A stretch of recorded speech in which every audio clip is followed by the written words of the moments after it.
Good morning, everyone. Welcome, everyone. Thank you for joining our today's session. We are live again for this wonderful weekend, and we'll have a very interesting speaker with us today talking about around the network security. I know he's very excited at the backstage and looking forward to talk about and share his knowledge. But before we pass it on to him, let me quickly talk about a couple of things, right? What are we doing and all of the stuff here. So, as you all know, we started this entire series around security from March 11th, and this is going to be a last week of technical sessions. And then next week we'll be wrapping up with our finale session. So I would still request you last few sessions to go. So please do join with us and learn from it. You know our wonderful speakers. You have heard from most of all of our speaker. There is going to be a one different speaker today who will be talking about his expertise around network level security. So you have heard from Aishwarya, Disha, Gaurav, Manish, Raji, Shashank, and Shashank. So Faisal is going to be talking about these expertise around network security today. We have wonderful community partners, and this event, which cross across a month, would not be possible without the support of the community partners. Whether we talk about AWS User Group, Nasik, Hyderabad, Rajkot, Dehradun, Indore, as well as the support we got from our external community partners like UPS CSA, CNCF Thane, and DevOps community. So thank you so much, and kudos to all of your contributions, what you are doing to promote this event. We have also announced 3 weeks back a blogging contest, which is around how you can share the learning which you have acquired from these different sessions on the weekend, pass on that learning in form of a blog to different audience in the community in your network. So if you have not still been registered for it, please do it. At the finale, we'll announce the winners, the 3 winners for this contest. And you just have to do simple thing. Whatever you have learned, just write it down either a GitHub, Medium, Dev.to, any form of a blog, and tag AWS User Group Mumbai with hash IDs AWS UG Mumbai and security series. So that's what you have to do. If you have not done yet, you are losing a wonderful chance. Please do it right today. And you all know where are we around, right? So please do subscribe to any of the social media platforms to be up to date what interesting things are happening in Mumbai, as well as to watch out the space for our finale session. So if you have not done, subscribe now. And with that, I'm not going to waste a minute and talk about today's session. So today's session will be talking about network level security using AWS services. This is a vast topic, so we are going to split across two. So today we'll have the part one, and tomorrow we'll have part two. Both of this session will be covered by Faisal. I think I don't know. I am pretty sure Faisal doesn't need an introduction. But just to quickly talk about Faisal, Faisal is a founder and CEO at ecom.in. He is an AWS community hero. And if you still don't know Faisal, I would really request go on the YouTube, search Faisal Khan, and give VPC. He has just published one video about VPC talking about his skills on networking, and there are 0.5 million views what we have on that video, right? So it's very interesting. He's very enthusiastic when it comes to community or especially AWS User Group India. So I'm really excited to get Faisal on the stage. Hey Faisal, good morning. How are you doing today? Hey Sanjit. Hello everyone. I'm good. How about you, Sanjit? Doing good. Thank you. Thank you so much for joining and accepting our invite last minute to talk about your expertise and how exactly you have done and achieved the network competencies, right? So, really looking forward and excited for the sessions. Wonderful. So thank you for that brief introduction, Sanjit, and thank you for doing this particular bootcamp for security series because we always talk about architecture, we always talk about data, but we have very little people talking about security, right? And I'm glad that all of the previous weeks that you've done, all of the other speakers that have come on, I hope that the audience has got a good view on security, because although I will be talking about network security today, it's not everything, because a lot of other things also help in network security. So I hope all of the other speakers were also able to give you some information on that. So thank you, Sanchit, for inviting me here. And should we get started? Yes, please. Yep. All right, let me quickly share my screen. Sure. And if you guys are joining this session for the first time, before I pass it on the session, I'm going to share the playlist link where we have all the sessions in on demand place. So if you have missed it, it's never too late. Please go ahead and watch it right now after the session, not between the session, but after the session, please. So I'll share the link after once we start with it. Yeah, Faisal, please go ahead. All right, 1 second. Sure. Is my screen visible? Yes, you're good to go. All right. I'm not working with two monitors today because I seem to have some issue with my laptop, so I can't see what's going on the screen. So if there's anything, please let me know, Sanjit. I'll help you with that. Sure. All right, thank you. So, morning, everyone. I apologize if I look like I just woke up because I did, and this is not my normal timings, but I'm happy to be here and talk about network, which is kind of my favorite subject, I should say, within AWS, because there's a lot of thinking that you have to do when you plan out these things. But today we are talking about security about networks. It's part of the security bootcamp. I believe this is week 5. So let me start with a quick introduction about myself. So this is me, Faizal. I'm currently founder CEO at two organizations, Ecom India Cloud IT and Excite Logic. Ecom India Cloud IT is an AWS partner, and we help customers migrate onto the AWS platform. Excite Logic is something exciting that we're building in the backend, which is kind of a product that you'll see come out soon in the market. So, as far as what I do with AWS is just like Sanchit, who's managing the Mumbai group, I am the user group leader for the Hyderabad India group, and it's been an amazing journey with the AWS group itself. I have also done my professional certification on solutions architecture. I used to be a community builder, and from there I got to step up to be recognized as an AWS community hero, which is basically doing sessions like this, organizing community events, hackathons, meetups, and of course sharing all of the knowledge I have with the community. What do I do in my free time? I have a training platform as well called EICIT Learning, which is kind of based off on Ecom India. So if you're interested in doing solutions architecture or something like that, please have a look at the training site. I put out detailed courses, which is kind of not focused on training, but which will give you an in-depth understanding of AWS. I also have another brand called Racer Parrot. What we do is we kind of have Formula One merchandise. So, if you have a favorite driver quote that you have, the thing that they talk on the radio, I kind of take that and put on t shirts and other merchandise. So, please have a look at that as well. I also have, I also started a kind of a forum, kind of a platform, which is called Let's Talk AWS.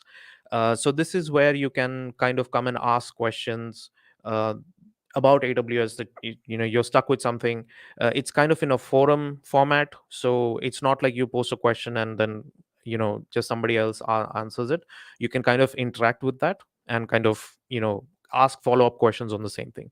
Something similar to Stack Overflow, but also something similar to AWS Repost, which kind of got launched after we did Let's Talk AWS.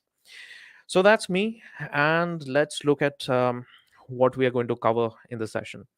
Now, uh, this network security, it's quite a vast subject, right? Which is why we're kind of going to do this in kind of a split, which is we're going to do between 2 days, right? There's a lot to cover. So we're going to talk about all of the global infrastructure and the network connectivity that AWS offers you, and how we can kind of secure our networks using that connectivity, that network connectivity, and all of the other additional services that come on top of that. We'll also kind of look at how you can extend that security beyond your AWS network, like, for example, onto your on premises network when you're trying to connect into AWS. How can you kind of extend that security outside your network, right? So, this is kind of the overview of what we're going to talk about. But the actual topics that we're going to talk about is kind of on your screen. So, there's a lot to cover here. But yeah, we got two sessions, so we'll kind of cover half or as much as possible in each of the session. So we're going to start off with the basic concept of VPC and all of the parts of the VPC, like your subnet, route tables, NACLs, security groups.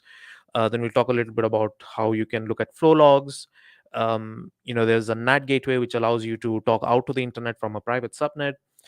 We look at the different endpoint services like private link and interface endpoints. We'll also look at how you can connect, from outside AWS using something like a VPN, whether it's like a hardware VPN or a software VPN. Then we have something called the web access firewall, which will kind of secure your edge endpoints that you have. So, for example, if you're like running CloudFront or something, that's going to help you cover your network that's for incoming traffic on layer 7. We'll talk about other security solutions that you can use, something like Gateway Load Balancer, which will kind of allow you to send traffic to security appliances within your VPC.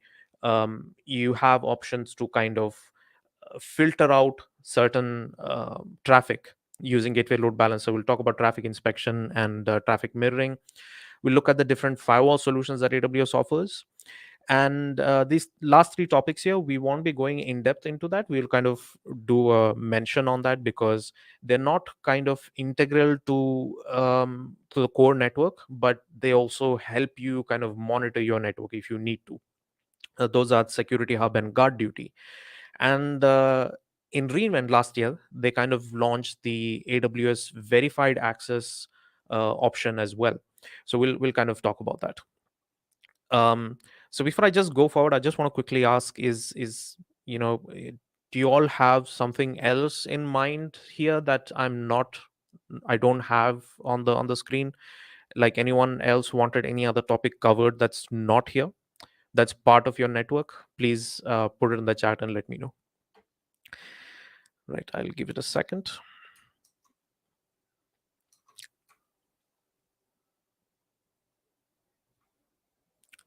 Okay, I don't see anything so far, so I hope everything is here for everyone. All right, let's move on and let's begin with the global infrastructure and the AWS network. So I want to quickly cover this because it's kind of important to understand the concept of regions and availability zones when you're kind of dealing with VPCs, right?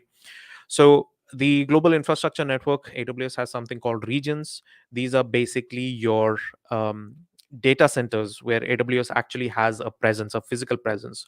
So it might be a single city, or it might be like a place close to a city or something like that, right? These are where AWS actually has all of their physical infrastructure, like their data centers and everything that they have.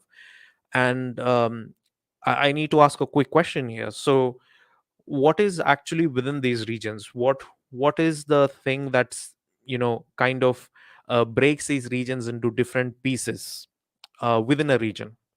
Can anybody say what that is? Like within a region, what do you? All right, we have some answers. We have somebody saying AZ. All right, I see someone actually talked about transit gateway. um I just need to kind of mention one thing here. We're not covering all of the components of VPC, right? We're not covering how the VPC network works. If you want to know how that works, then please have a look at my YouTube video, which, like Sanchit said, has over 500,000 views. So please have a look at that if you want to learn everything about networking. What we're covering in these sessions are basically how you can secure your network, right? Because if you're just talking about VPC itself, it's going to take another 2 days to cover all of the components. So we just talk about security within VPC. So Transit Gateway doesn't kind of feature in that. It's a service that allows you to kind of extend your network, but it doesn't kind of, it's not a security service, so to speak. All right. Somebody talked about inspector. I think you're talking about like packet inspection or something like that. We will be covering that in the traffic filtering part of the session, right? All right. So a few of you have already mentioned AZs. Yes, that's correct. So within regions, you have something called availability zones, which are basically where a single region is split up in such a way that there are multiple parts within a region, so that if something affects a region, it doesn't completely affect all of the availability zones. Rather, maybe there is a power outage in one availability zone, and you still have a couple of other availability zones within a region that will still allow you to use that region, right? Again, we are not going into the details of what an AZ is, what a region is, and all of that. But you have something called availability zones. So as of today, there are around 31 regions and 99 availability zones in total. We also have something called edge locations or point of presence. These are basically something called your edge networks, right? This is where um, AWS necessarily doesn't have like a full-fledged data center, right? In some places they do have. But what the edge network allows you to do is AWS has some infrastructure there which allows you to bring your data closer to your customers, right? So if you look at these number of points compared to the number of regions, you can see the regions are obviously much lesser compared to these edge locations, right? So edge locations are like a place where you can put some data, but you're not actually physically storing your data there. You're just kind of caching your data there, so that any customers that are consuming your data, they can consume it at much more faster pace because it's closer to them, right? So it's basically extending your network, like your edge network, right? As of today, there are something like about 450 plus point of presence edge locations. So apart from your 31 regions, you kind of have like 450 point of presence. That's kind of a combination of edge locations and something called regional edge caches. We'll talk about like these things maybe another day, because caching is a whole another ball game. Okay, any questions so far? All right. Yeah, so VPC reachability is kind of a tool that you use for just testing if your network is working, right? It's kind of not part of your security service.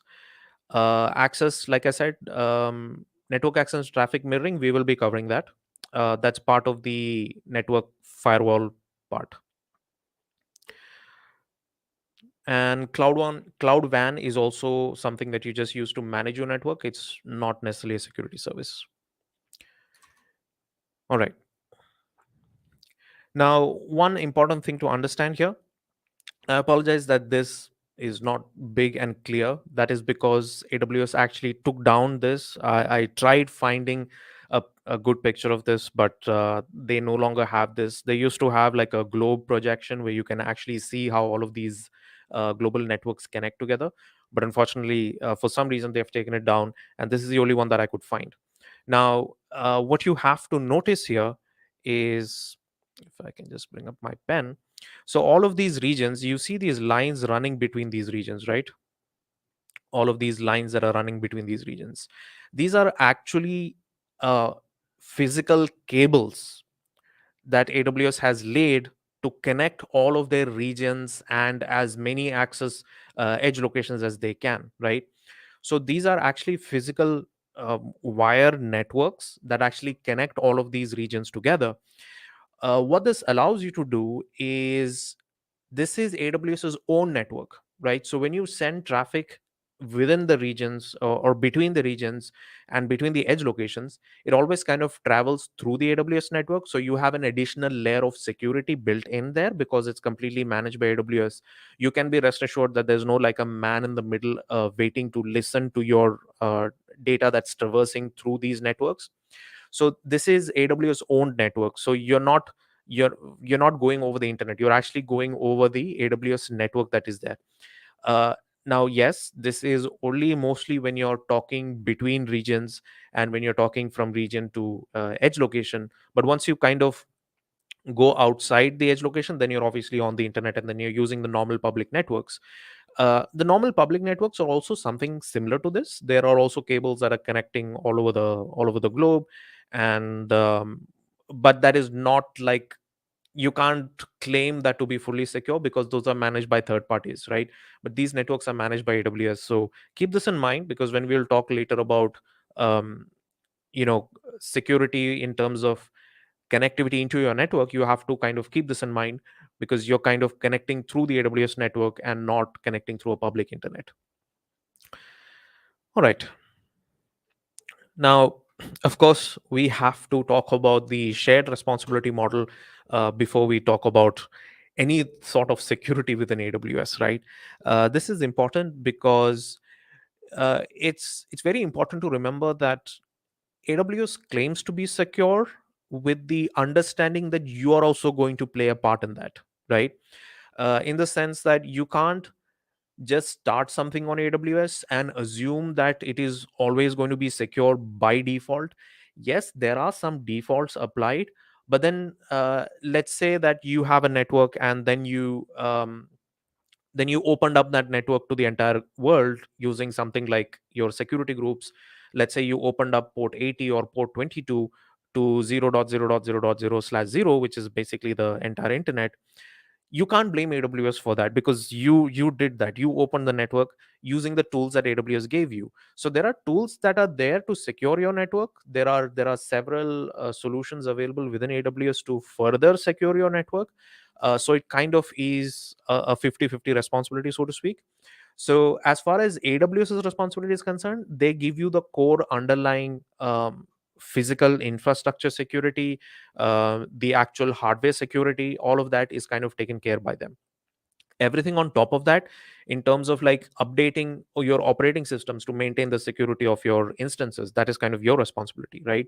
Configuring your firewalls to ensure that you have not opened it up to the entire world, using things like IAM and of course encryption. So all of these things are for example, like encryption, it is available to you. It's up to you to use that encryption in order to kind of secure it further. But I think recently with S3, like everything is by default secure. Before it was like you had the option to secure your data in S3, but right now it's kind of default. But the point here is that don't assume everything is going to be secure forever, because AWS claims it to be. So AWS claims it under certain circumstances, provided you follow certain rules, right? You can't just open everything to the world and then claim that AWS is not secure because you kind of made that change, right? All right. So we will move on to the underlying core fundamental of everything network on AWS, which is your VPC. Before that, I want to quickly check if there are any questions here. All right. Looks like nothing so far.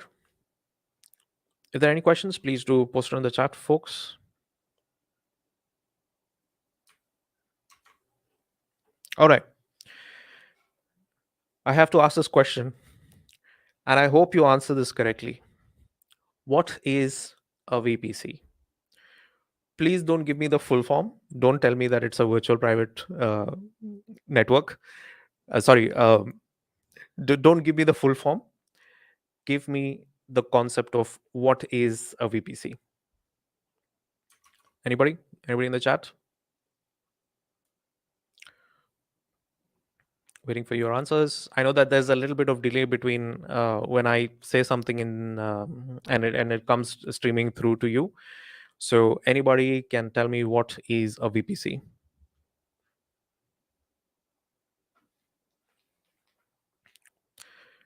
I hope no one says it's virtual private cloud.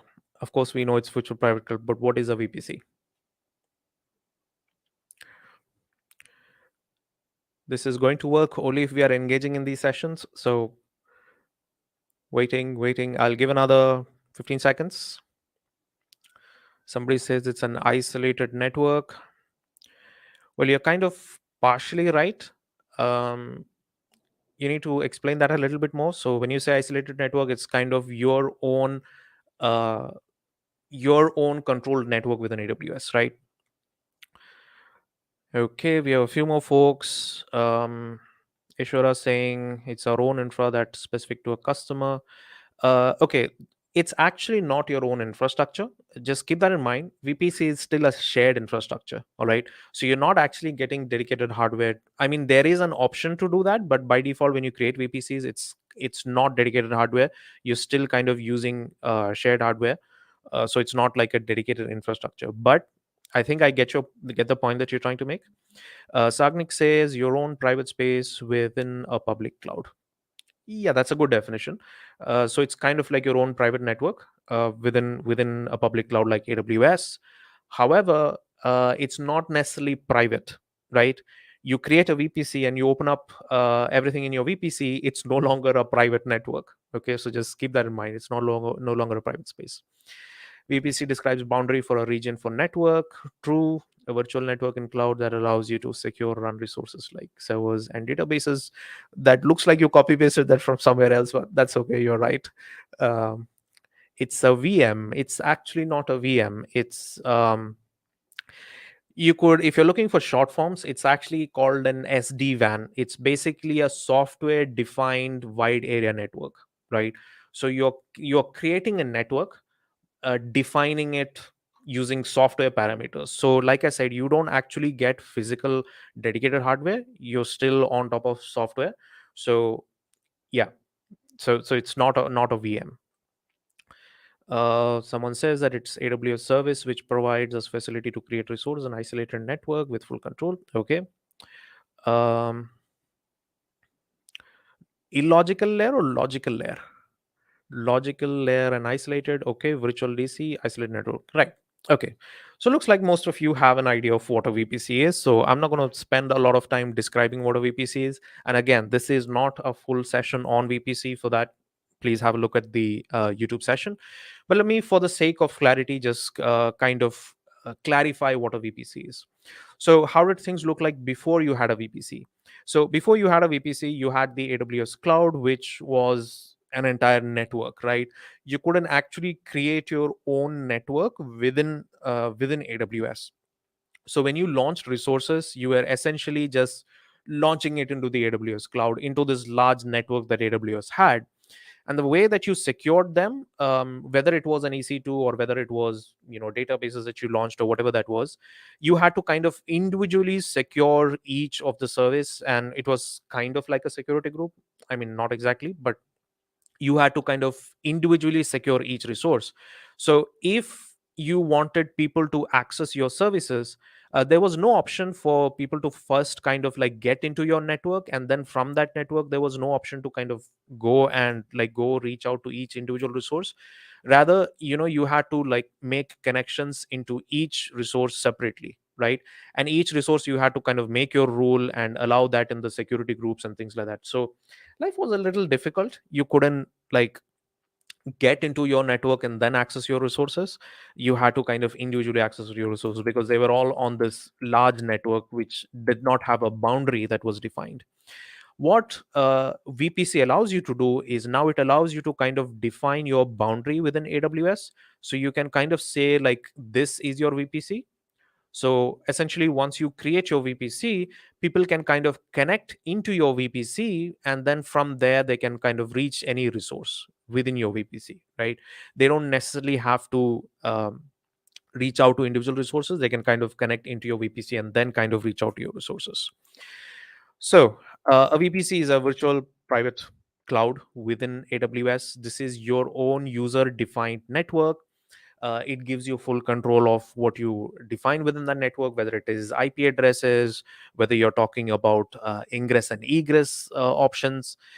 You can also connect this to your data centers using something like VPN or Direct Connect, which we will kind of talk about a little bit later on. You can also connect multiple VPCs together, right? So you can have when we are talking about these sessions, we are normally like dealing with one or two VPCs, but in the real world, when you're talking about organizations, you have like hundreds of VPCs, thousands of VPCs that you're dealing with, right? So sometimes these VPCs need to talk to each other. So yes, you have that option using either you use peering, or then you can use transit gateway.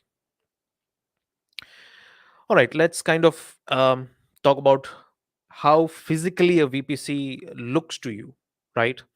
I mean, a VPC is not physical, but let's try to visualize it how it looks. So assume that this is the AWS cloud, right? So inside the AWS cloud, you're creating your own network, which is basically your VPC. All right. Now, this is your own defined network. You define what is the IP range in this, you define how large the network is, etc. And then you actually break that network into smaller chunks. Can anyone tell me what these smaller chunks are called? Within your VPC, when you break them up into smaller chunks, what are they called? Anybody?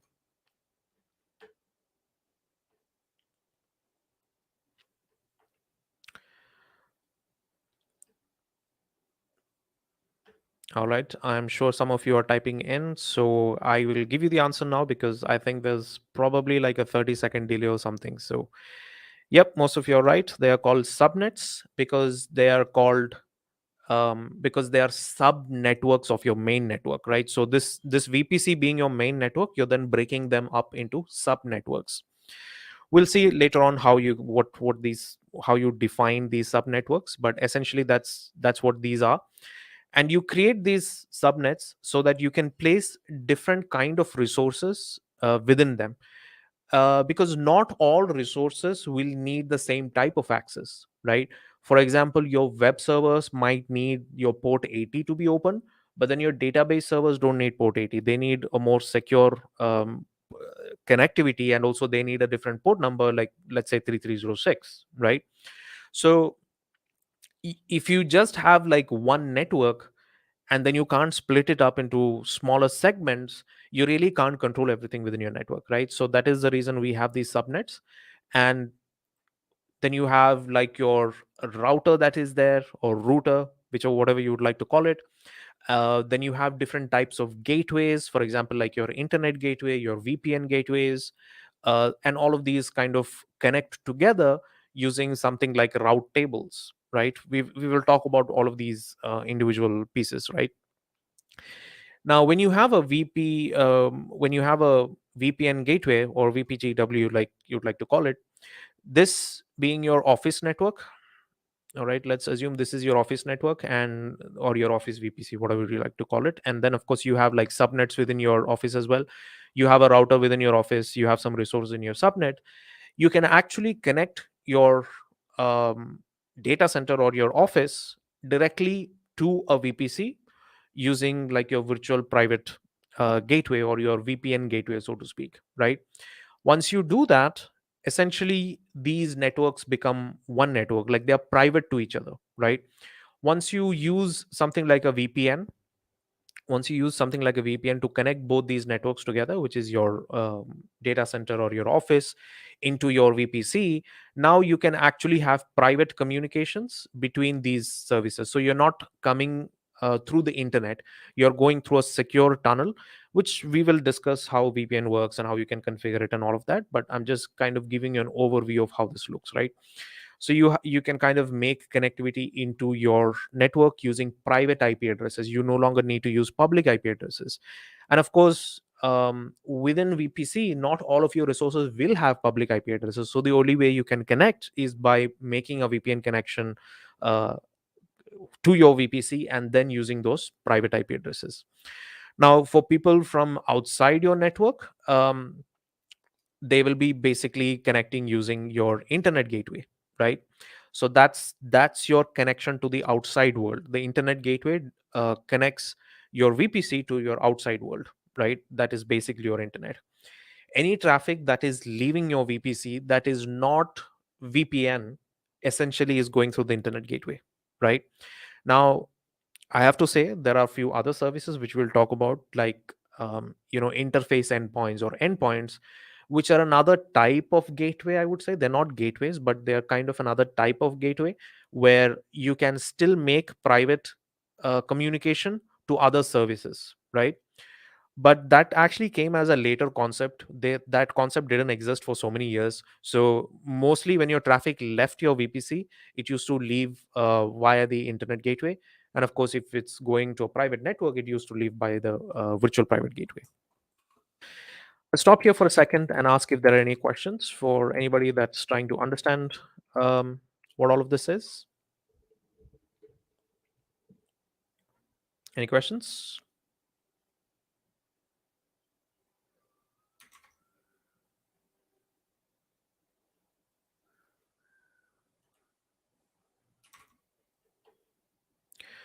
All right, looks like we're good. No questions so far.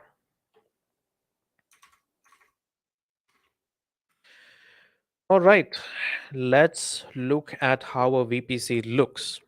Now, look at this image, and I want you to keep this image in your mind because a lot of things that we will be talking about will completely be based off this image, as well as when you're normally kind of architecting something within AWS. This is kind of your base image that you will kind of start with because everything kind of goes within a VPC, and you kind of have to define it, right? So let's talk about what these components are.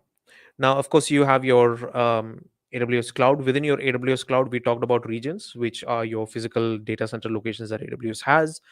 And within them, you have your availability zones, all right, which are your different data centers within a region. Now, when you create a VPC, you're actually creating it within a region. All right. Your VPC that you create does not extend across regions, it is within a region. However, it does extend across availability zones, right? So when you create it within a region, you can either choose to use all of the availability zones or not use all of the availability zones. You can actually have a VPC which only is there in one availability zone. I mean, ideally speaking, you don't want to do that, but you could, because when you create a VPC, you have to create after that you have to create something called subnets, right? So we will talk about what is a public subnet and what is a private subnet. We'll talk about that. But essentially, when you create a VPC, you will have to create subnets within your VPC.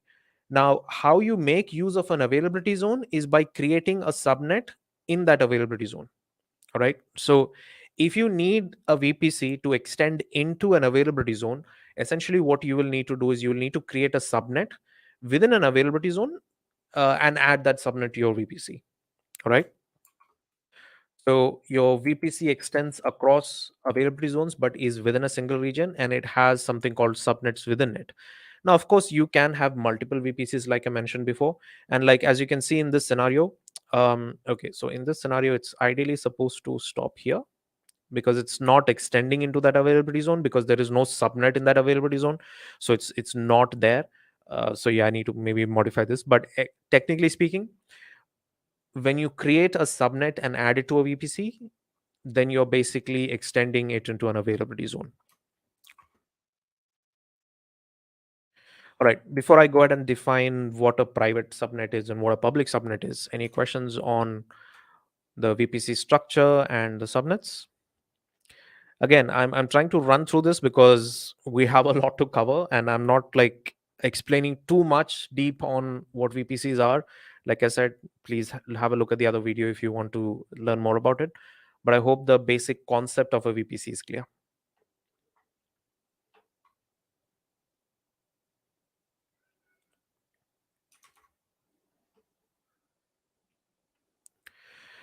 All right, let's talk about subnets. Um, okay, before I talk about subnets, let's do a small exercise, and I want every one of you to participate in this exercise. Um, if I say 10.1.2.5/32, how many IPs are there in this range? Can anyone tell me how many IPs are there in this range? So the IP address is 10.1.2.5/32. This is basically something called a CIDR notation, where you're defining a range of IP addresses. All right, and that is the /32 or 28 or whatever you want to say, right? So this is a CIDR notation. How many IPs in this? Can anyone tell me how many IPs? Right. So there is only one IP. Somebody said zero. That's not right. There is actually one IP, right? And that is this IP. Now, how do you know that? How do you know that it's just the one IP? So you look at this number after the slash. In this case, this is 32. Normally, IPv4 addresses are made up of 32 bits, right? And there are these octets. So you have like uh, 123.123.123, right? So you have IP addresses in something called octets, right? So these are all your octets, which are, they are called octets because they are each made up of 8 bits, which kind of translate to 32 bits in total. Okay, so again, this is just for your understanding. You don't need to memorize any of this. So basically, each of these octets are broken up into 8 bits each, which kind of totally comes to 32 bits. And your IPv4 address is a 32-bit IP address. So when you put a slash and you put a number after that, you're basically telling how many bits in this range actually changes. Actually doesn't change. Sorry to speak. It's saying that how many bits in this IP address does not change. And when I say 32 bits don't change, I'm basically saying that in this octet, nothing changes. No bits in this octet changes. So essentially, what I'm saying is that nothing changes in this. That is essentially your IP address. Okay. Now that we know that, let me ask you this. If I say 10.0.0.0 slash 24, how many IP addresses in this range? Anybody? How many IP addresses in this range? You can look at this number here and you can kind of decide how many IP addresses are there.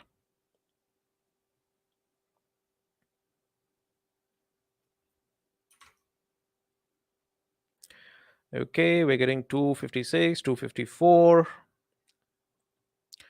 Okay, just to give you a quick understanding here, like I said, this number tells you how many bits don't change. So here I'm telling that 24 bits of the IP range does not change. Now, when you count the bits as to what doesn't change, you have to kind of start from the left side. So 24, which basically means the first octet, which is 8 bits, does not change. Okay, that's fine. Then 8 more bits. So now we are total 16 bits. So 16 bits don't change. And another 8 bits. Now we are at 24 bits. So we're basically saying that this first 3 octets do not change. It is only this last octet that can change, right? So this can be 10.0.0.0 up till 10.0.0.256. Oh, sorry, 255. I think I need some more sleep.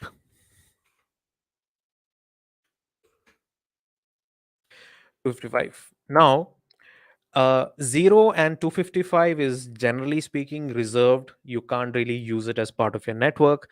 So essentially, what you're left with is you're left with 254 IPs, right? Now, you have 254 IPs in this particular range. Okay. Now, I just want you to keep that in mind because we will be dealing with CIDR notations as we talk about, routing within a VPC. So just keep that in mind. But essentially, you use these CIDR notations to kind of define how many IP addresses are there in the range. And here you have 254 IPs. But can anyone can anyone tell me how many usable IPs are there in this?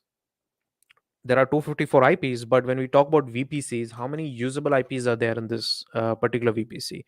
Because it's not always the entire range. There are some IPs that are not usable in a VPC. All right, someone says 251. All right. So 0 and 255 is anyways kind of not usable in all networks because one is for broadcast and one is the base network IP. Then you have dot 1, which is kind of reserved for the router. Dot 2, which is reserved for, I believe, the DNS. And dot 3, which is reserved for future use, right? So dot 1, dot 2, and dot 3 is not usable. So it's essentially 251 IPs, right? Because 3 more IPs are not usable. So in any range, in any CIDR range within a VPC, always remember that 5 IPs are not usable. All right. So 5 IPs won't be usable. So when I say 0 to 255, there are actually 256 IPs that you can use, including the 0 and 255. Out of this, if you take out 5 IP addresses, obviously 251 is not usable. All right. So I think all of you are pretty comfortable with understanding this. So we'll proceed with how the routing and all of this works. So let's take an example over here. We have a VPC with an IP range of 10.0.0.0/16, which basically means the first two octets don't change. The third and the fourth octet can change, which essentially means 256 into 256, which is somewhere around 65,536, if I'm not correct. Yeah, those many IPs are there in this particular network, right? So this is how you can define how large your network is by using CIDR ranges. So in a VPC, I believe the maximum you can go to is 16, and if I'm not mistaken, slash 27 is the least that you can do. You can't make a network smaller than slash 27, if I'm not mistaken. Options here. All right. So this is our main VPC range. Now within our VPC, of course, we'll be using availability zones that are part of the VPC. Now we can create subnets as part of a VPC, right? And forget for a second that these are public or private networks. I'm sorry, subnets. I will tell you how they become public and how they become private, but just think of them as subnets for now, all right? So I have these IP ranges within my VPC. So inside my VPC, if you see, all of these subnets, still the first two octets do not change. Okay. This is necessary because if you have to create a subnet inside a VPC, it has to belong to this CIDR range. All right. Whatever IP that you're creating as part of a subnet, it has to belong within that CIDR range. And obviously, when you look at this, all of these kind of, yes, they do belong, because in our VPC, we are saying that any IP in this VPC, the first two octets are not going to change, but the third and the fourth octet is going to change, which is fine over here because as you can see here, the third and the fourth octets are different. So that's perfectly fine. And of course, we talked about slash 24, which basically means now that the first three octets don't change in each of these subnets, right?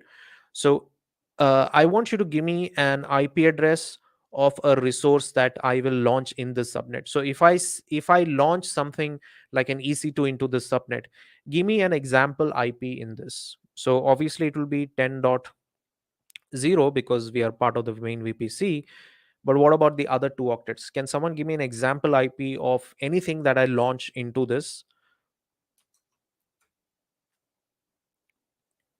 Okay, Sumit has a question. Can we go for CIDR as slash 8? We can't. Slash 16 is the largest that you can go currently within AWS.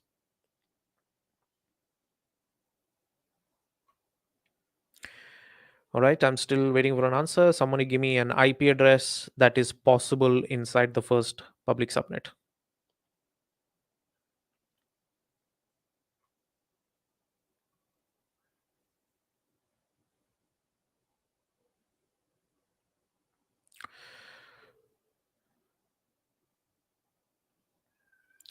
Good question, Sumit. Unfortunately, it is something that AWS does not allow you to do. It's not like a technical limitation. The way that they have designed the networks, maybe the underlying infrastructure, the routers don't have the capability to handle that. We don't know exactly, but essentially that's what AWS has told, that the maximum you can go to is slash 16. All right, I don't see any answer with regards to this, but essentially 10.0.1, because the first three octets don't change. And of course, this can be as an example dot 15, right? So when I launch something into this subnet, I will have 10.0.1.15, 10.0.1.25, 10.0.1.90, 10.0.1.200, etc. Right? As long as it is within this IP range, I can launch resources into this. Any questions here?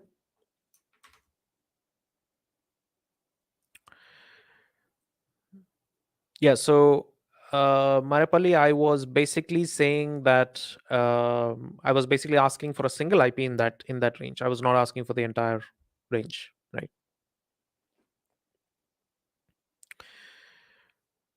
Does it mean that we can't use the first two octets? That's correct. I mean, in the sense that I'm giving an example of 10.0 here, but essentially there are other RFC. I think that is RFC 1918 or something like that. There is a certain specification where you can also use like 172 dot I believe that's 172.18 dot something something. So there are other ranges that you can use. I'm not saying that you can only use 10.0. All right, there are other ranges like 192.168 that you can use, but whatever you're using and whatever you're defining, the first two octets will always remain static, because like I said, you can't go higher than a slash 16. So if you define a 192.168.0.0/16, every IP in your network will start with a 192.168, right? So that will not change. But I'm not saying that you can only have 10.0. This was just taken as an example.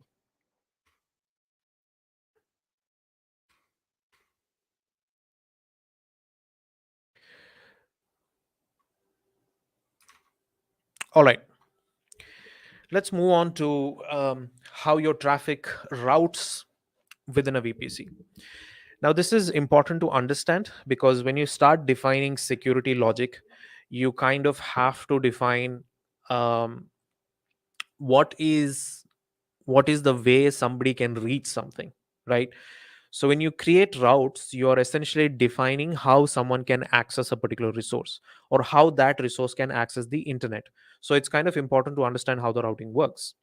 So let's take the same example of a VPC with 10.0.0.0/16, and let's say that we have a subnet of 10.0.1.0/24, and we have an EC2 inside that, which has an ENI. Now you will see the symbol. It is basically an ENI, or an elastic network interface. This is basically your network card for your EC2s. I mean, of course, it's not a physical card because it's a virtual machine. It will have a virtual network card, but your ENIs are basically your virtual network card.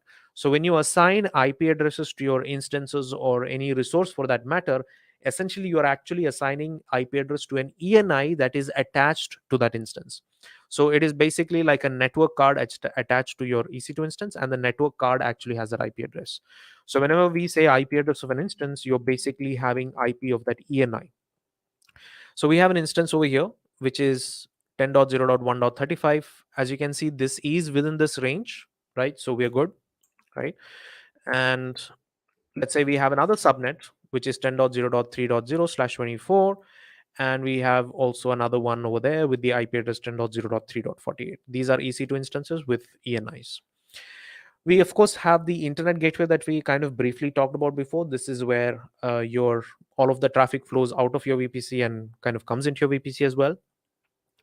Then I kind of briefly mentioned about the router as well, which routes all of the traffic within your VPC.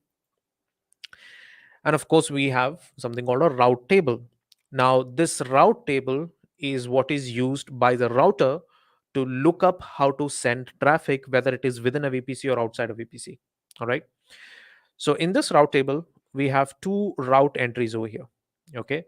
One that says 10.0.0.0/16, and that route is local. And then there's another route 0.0.0.0/0, which is basically internet, and that goes to the IGW. What does this mean? So let's say, for example, system one wants to talk to system two. All right. With from 10.0.1.35, it wants to talk to 10.0.3.48. How does this happen? Uh, it tells the router, this system will tell the router that I want to talk to the IP address 10.0.3.48. The router will go look up the route table. Now, does this IP, this is a question for you all, and I need you to answer this. Does this IP belong inside this range? Is this IP part of this range or not? So 10.0.3.48, is that part of the 10.0.0.0/16 IP range? Waiting for your answers.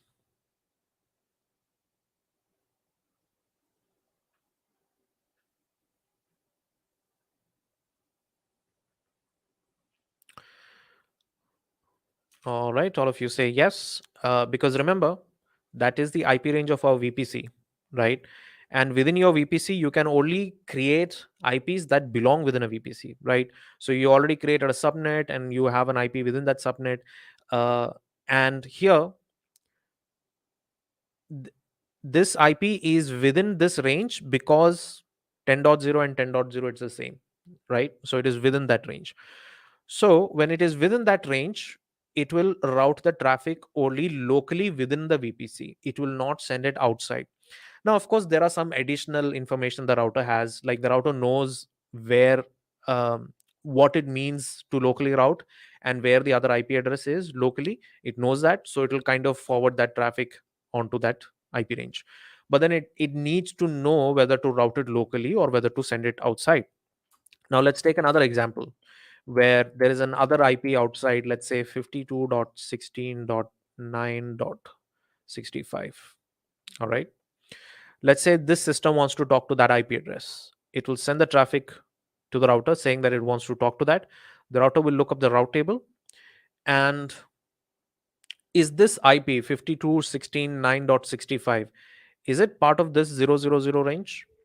So when I say 0.0.0.0/0, it's basically saying that when I say /0, I'm basically saying that all of the bits in this IP range can change, which basically means it can be an any IP, right? It can be any IP. So yes, 50.16.9.65 is part of this range. So it'll essentially send that traffic to the internet gateway, and then that'll go out, and then there is other routing that takes place where it knows where the IP address is and it goes and talks to that. So this is kind of how the route tables work. You define how the where the traffic is supposed to go within a route table, and the router looks that up when it kind of routes traffic. But I have another question for you. Is 10.0.3.48, is that also part of the 0.0.0.0/0 range?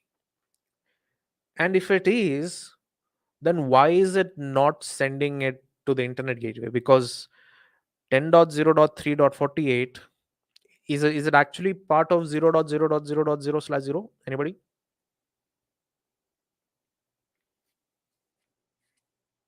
Okay.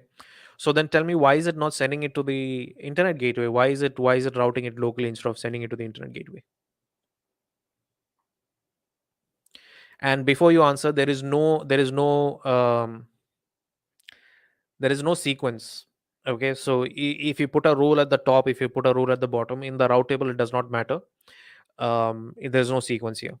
So why did it choose the local route instead of the IGW route? So Ishwara says it's a private network IP, but the router doesn't know that. I mean, the router looks up the route table, whatever is there, it just uses that information. My question here is that why did it choose the local route instead of the IGW? And just to clarify, 10.0.3.48 is actually part of 0.0.0.0/0, because 0.0.0/0 basically says it can be any IP. And of course, 10.0.3.40 is any IP. It can definitely be part of that. The important thing to understand here is that it looks for the closest match. All right. So 10.0.0.0/16 is actually a closer match than 0.0.0.0. 0.0.0, it's still there, but that is a very wide match, right? But it's a more concentrated match with 10.0.0.0/16. So it uses that. If there was another route here that said 10.0.3.0/24 goes to, let's say, IGW. I mean, you wouldn't want to do this, but if you had another rule like 10.0.3.0/24 and you said send it to IGW, it will actually try sending it to IGW. I mean, of course, it's not going to work after that because it is a private IP part of the network, so it's not going to work. But essentially, this is actually a closer match than 10.0.0.0/16, because 10.0.0/16 is still, it's a wider range. 10.0.3.0/24 is actually more specific range, so it looks for a closer match always. So keep that in mind when you define your route tables. It always looks at a closer match. I hope that that clarifies it. All right. Let's talk about what makes something public or private. What makes a subnet public or private? So if you see here right now, these subnets are just subnets. They are at the moment not defined as private or public. And in AWS, you can't actually just go ahead and say that even if you call something a private subnet, it's not a private subnet. Even if you call something a public subnet, it's not a public subnet yet. Unless you kind of associate it with something, it is actually not private or public. So when you create a subnet, at that moment, by default it is private, but technically it is neither private nor public. You have to kind of define a route which then which then defines whether something is public or private. So if you see here, these are just subnets, and we have something called a public route table and we have a private route table. Now, what is the difference between this private and public route table? What is the main point that you see here? Of course, there is no entry for an IGW, right? There is no IGW entry here.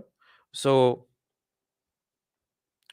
there is nothing that goes to the IGW if you're using the private route table. So for any communication that comes into the router that then uses the private route table, it can only route the traffic privately within the VPC, okay, local. It cannot route it outside. But anything that goes via the router to the public route table, of course, this has the IGW route, so then it can actually send it out to the public. So you have private route tables and you have public route tables. When I want you to watch carefully on the screen, when you associate a route table with a subnet, it becomes private or public. So here, if you see, when I associated a public route table with a subnet, it basically becomes a public subnet. And when I associate the private route table with the subnet, it becomes a private subnet. All right. So this is how you create public and private subnets, by associating a route table that defines whether it is private or public. Now, I just want to mention another thing here. You could have something like a VPC peering connection, all right, that is connecting to another VPC. And let's say the IP address of this VPC, the IP range of this VPC is 10.1.0.1.0.0/16. Okay. Let me write that properly. The IP address of this VPC, IP range of this VPC is 10.1.0.0/16. Okay. And remember, that is different from this VPC IP range, because this is 10.0 and this is 10.1. So it is a different VPC. Also to keep in mind, you cannot have VPCs with same IP ranges. I mean, you can create them, but they can't talk to each other, right? So never create two VPCs with the same IP range, because then they won't be able to talk to each other.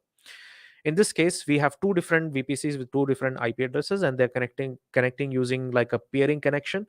This could also be a transit gateway. Okay, these are services that you use for connecting to other VPCs. I'm not going into detail of this because these are not part of security. But if I want to send traffic to the other VPC, I would essentially create another route here that says that any IP for 10.1.0.0/16, that will go where? That will go to the peering connection. Right. So if I create this route, now my instances in the private subnet, because it is associated with the private route table, it can talk to the systems in the other VPC, any system in the other VPC. So there might be another system here which is 10.1 uh, 10.1.5.15, right? That might be the IP of the other range. So when this system wants to talk to that system, the router will use the private route table, because the route table associated with the subnet is a private route table. So that is how the router decides whether you want to use the public route table or private route table, because you are associating a route table with a subnet.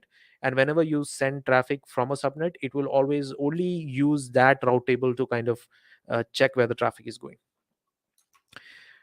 Okay, are you all confused, or did you understand that part?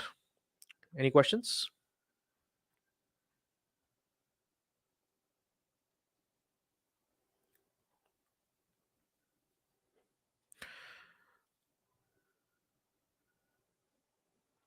Sanchit, any questions from you? How are we doing so far? Yep, I think we are going good. Uh, I don't see a question in the chat too, so I think we are good. Okay, there is one from Sagnik. Is that right? Shouldn't we ideally place the NAT gateway? Okay, he's asking, shouldn't we ideally place a NAT gateway in the public subnet and connect to outside internet from private subnet? Okay, you actually went one slide ahead. I have not yet talked about NAT gateways, so yeah, that's what we're doing next. So we'll talk about NAT gateway in a second.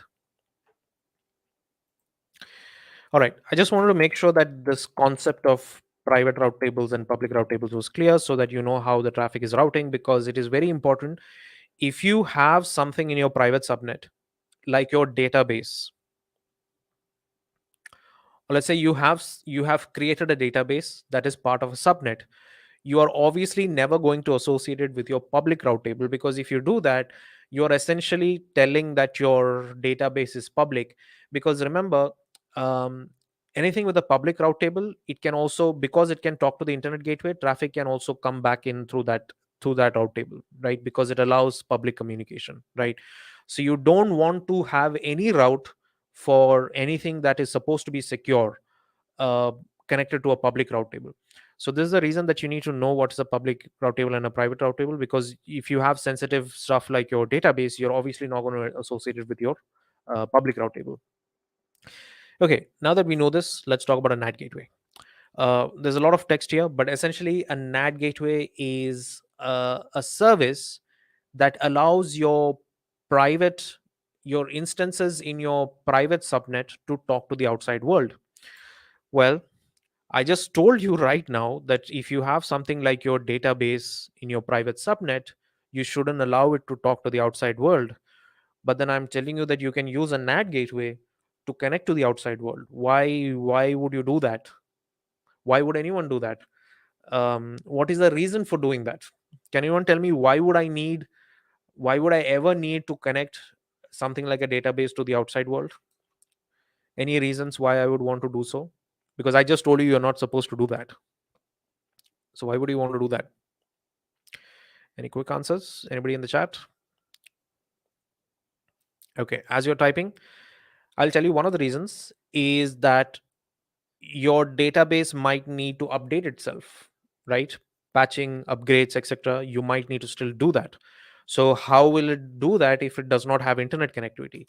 This is where the concept of NAT gateway comes in. But then again, NAT gateway is not like completely opening up your instance to a public network, because there is some control that the NAT gateway does. So, what does it do here? So, let's look at this. You have a private subnet that is associated with a private route table. You have a public subnet that is associated with a public route table. And the difference here is that you're going to create a NAT gateway in your public subnet, right? And if you look at the private route table now, there is an entry here that says 0.0.0.0 slash goes to the NAT gateway. Now, if something like your database that is in the private subnet needs to talk to the outside world, it will tell the router that it needs, let's say that it needs to fetch updates from 52.16.9.20. Okay, let's say that this is where it needs to fetch updates from. So the system in the private subnet will tell the router, I want to talk to that IP. The router will look up the route table. It sees that, okay, this traffic is supposed to go to the NAT gateway.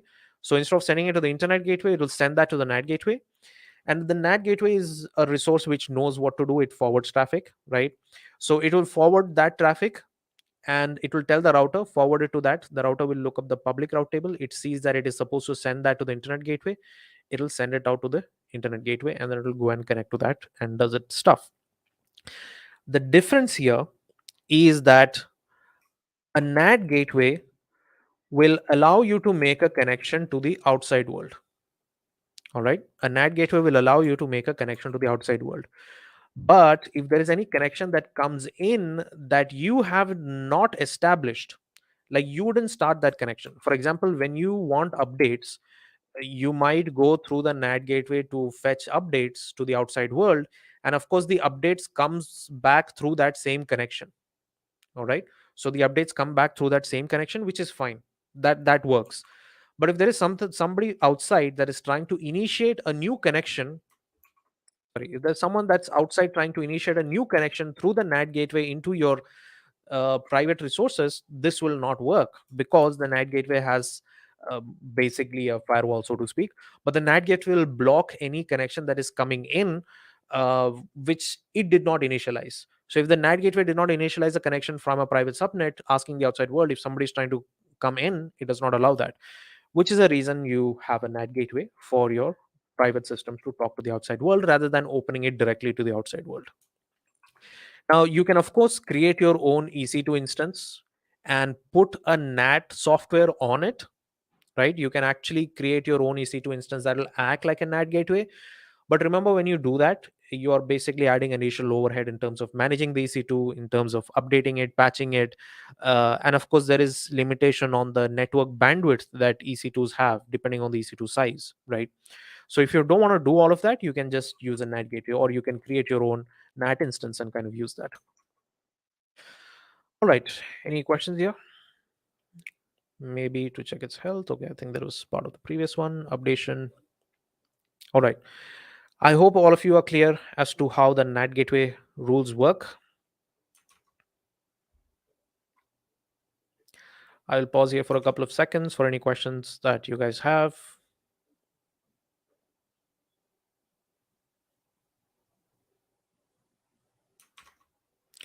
All right. Doesn't look like any questions. So let's move on to more about security as to how you can control.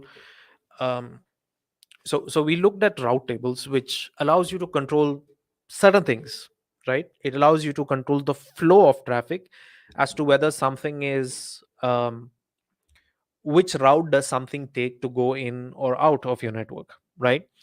However, that still doesn't give you full control. You need other resources to kind of make use of it. So this is where things like NACLs and security groups, and then of course monitoring them using something like flow logs come in, right? So when something comes into your network or goes out of your network, this is kind of the flow. It comes via the route table, which already we saw. The route table sends it somewhere. Then it first has to come through the network ACL, in through the subnet, in through the security group, and then it finally reaches your instance, right? So when we looked at the previous one here, of course, I just showed you this subnets and I just showed you this resource and route table. But technically, when the traffic comes in, it comes in through the route table, it goes through the network ACL, it goes through the subnet, in through the security group, and then finally it reaches the EC2 instance. So as you can see here, there are multiple layers of security, right? It's not just one thing that you configure here. You configure your network ACL as to what kind of traffic is allowed. You configure your subnets with certain security groups. Of course, this subnet basically here defines whether something is a private subnet or a public subnet.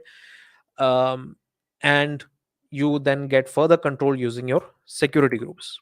Now, of course, we're going to talk about each of these. So you have your VPC and you have your subnet, you have your resources inside your subnet. Now, your security groups protect your resources individually. Now, if you remember this picture, this is kind of similar to how we had it before the VPC. You kind of had each resource being protected by the security group. That concept still exists, right? So you still have each of the resources that are individually protected by the security group. Now, if you look here, this is also security group 1, this is also security group 1. Keep this in mind. Your security group does not cover as a single blanket for all of the resources that uses the same security group. No, each security group, even if it is the same, it is individually applied on each resource, right? Which basically means if I have not enabled communication for security group 1 to talk to itself, these two resources cannot talk to each other, right? Because technically speaking, the traffic is leaving the security group and then re-entering the same security group.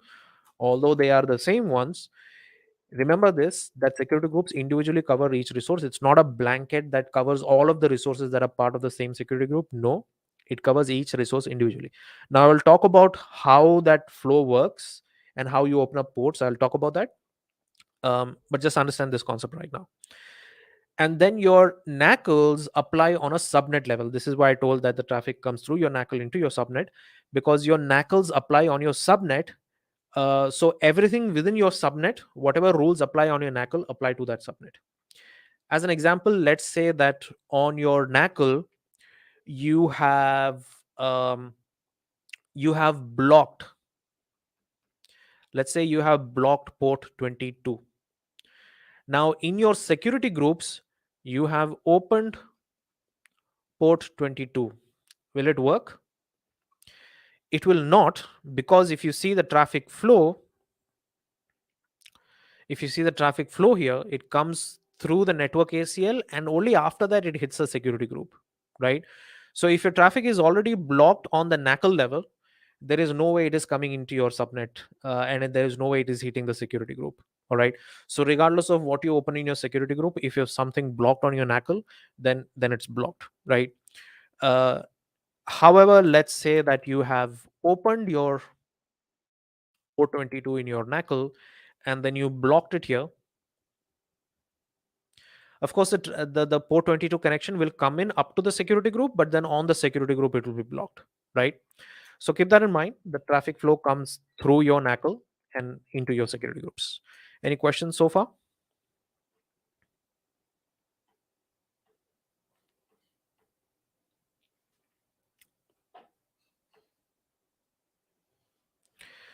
All right. I don't see anything yet. Okay. Now, let's take a moment and talk about security groups in a little bit more detail. We have two security groups here, security group 1 and security group 2. You might say these both are the same. Yes, they are the same, but remember, I told you that each resource gets its own cover of the security group, right? So it's not a blanket cover.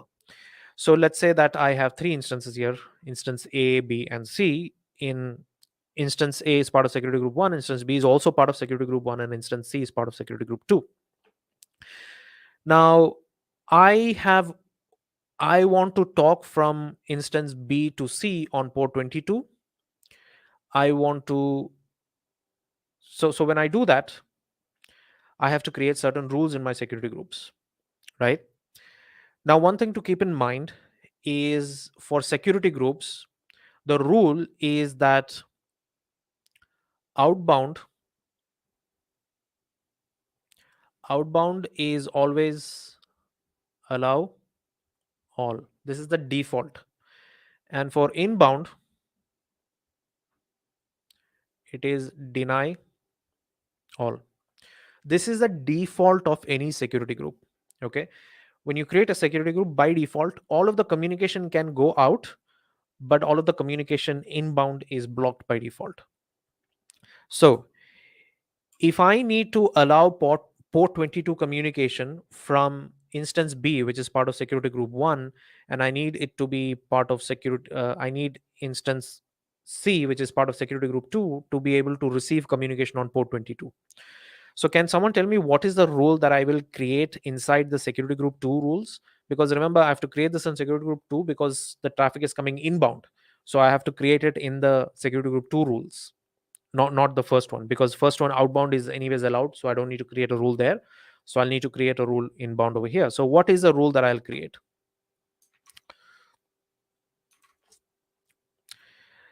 I'll create an inbound rule that allows port 22, and I will say that this is allowed from SG1.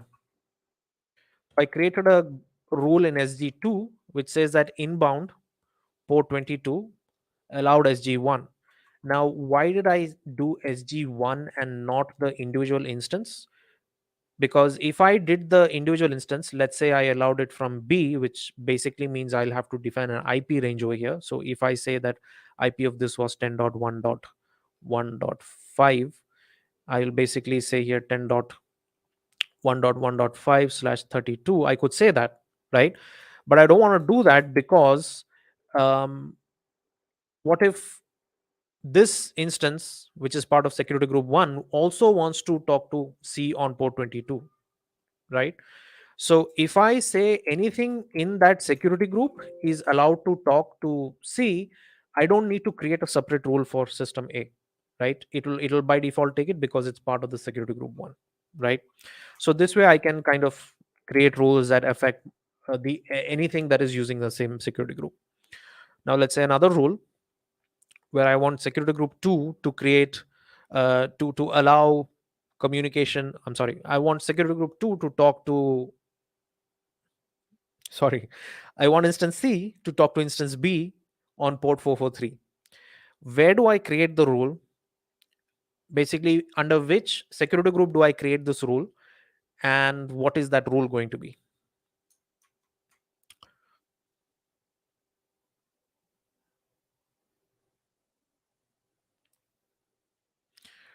So the question here is, which security group do I create this rule under, and what is that rule going to be?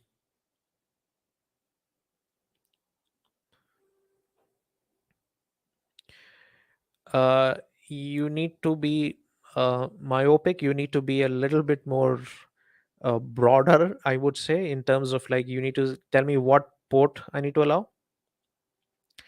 So Prasanna says allow inbound port 443 in SG1 from SG2. Akhilan says inbound is in SG1, inbound 443, source SG1. Source SG1 or SG2, Akhilan? So I will create this under security group 1, and this rule will be inbound 443, and the source is actually security group 2, because remember, instance C is part of security group 2. Let's say another rule. Security group 1 instance A wants to talk to instance B. Now both of these instances are part of the same security group. Will this communication work? I have not created any rules yet for SG1 communication.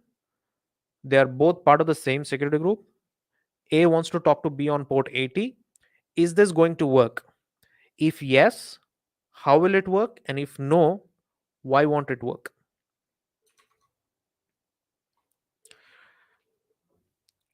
Question here is, A wants to talk to B on port 80. Both are part of the same security group. So if you tell me no, you need to tell me why it will not work. If you tell me yes, you need to tell me how it will work. So I got one person saying no. Anybody else?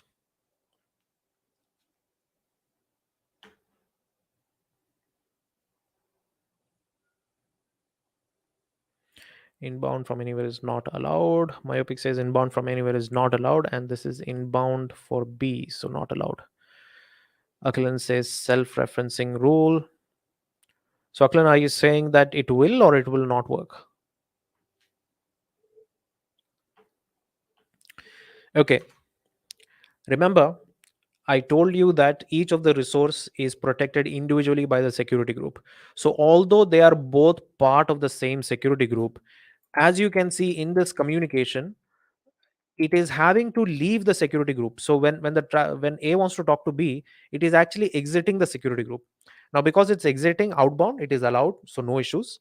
But then when it talks to B, it has to come back in to the security group, right? And there is no rule here that is defined that allows that communication back in, right? So this will not work unless you create a rule which says that inbound port 80 is allowed on SG1. So you need, even to allow same security group to talk to itself, you need to actually create rules. So ideally speaking, um, unless you want to like really secure it down, what you will normally do is you will actually create an inbound rule for all ports to the same security group. So this might be port 443, this might be port 20 443, port 22, or whatever that is. It will then be allowed if you create a rule that says all ports allowed within the same SG1, right? So you need to create this rule. uh, the default security groups have it.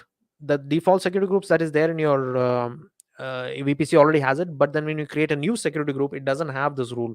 So you actually have to create this rule. When you create a brand new security group, you need to create this rule. Otherwise, instances within a same security group will not be able to talk to each other. All right.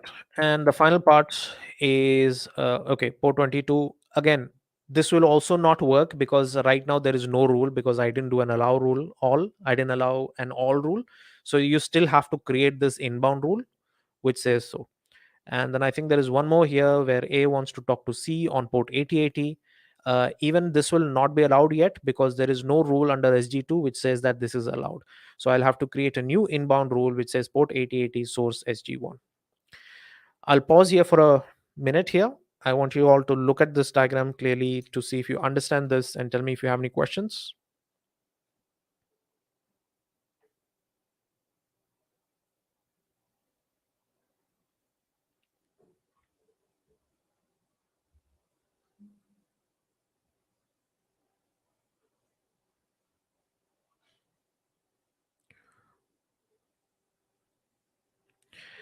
Yeah, it is a bit weird, but essentially, that is the control that you have, right? Let's say you don't want any instances within the same security group to talk to each other, right? In the sense that, let's say maybe one system got compromised, right? And let's say you have a rule in there which says all of the instances in the same security group can talk to each other on all ports. Let's say you have that rule in there. Then that's a bad thing, because if one of the instances is compromised, then that instance can literally talk to all of the other instances in the same security group. So you don't want to do that, which is why it gives you that control in terms of defining the rule for yourself within for that same security group.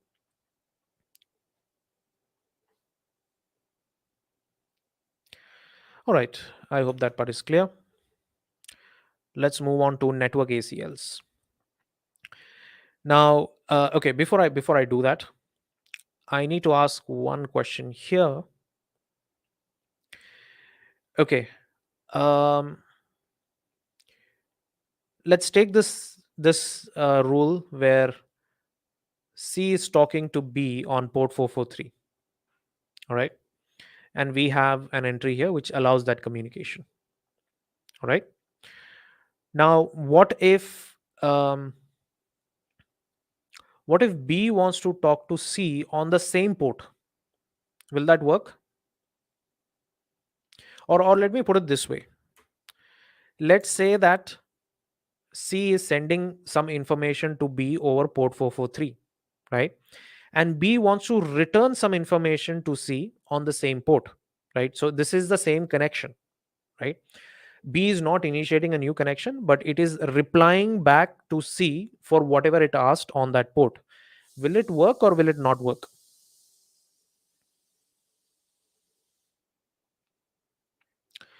Will it work? Anybody?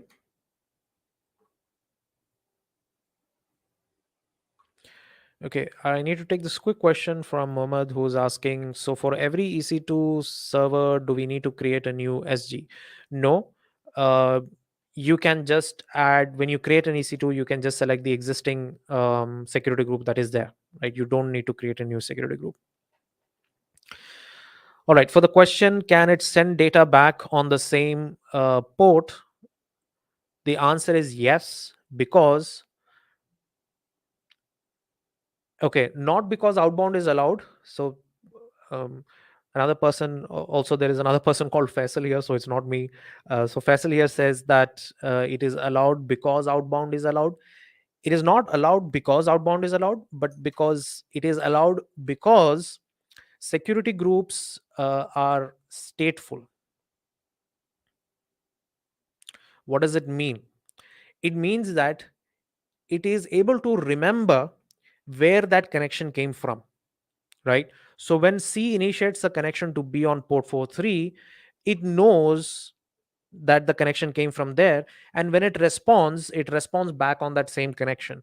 So this security group remembers that there was a communication that went out to the system B, so it will actually allow that same communication to come back in because it remembers that connection. However, if you have a new connection going into C, it will not allow that, because this is a new connection. There is nothing initialized from C. It's not going to allow that, right? So there is a difference here. It will still allow that connection if it is sorry, it will still allow traffic back in if there was something that went out on the same port.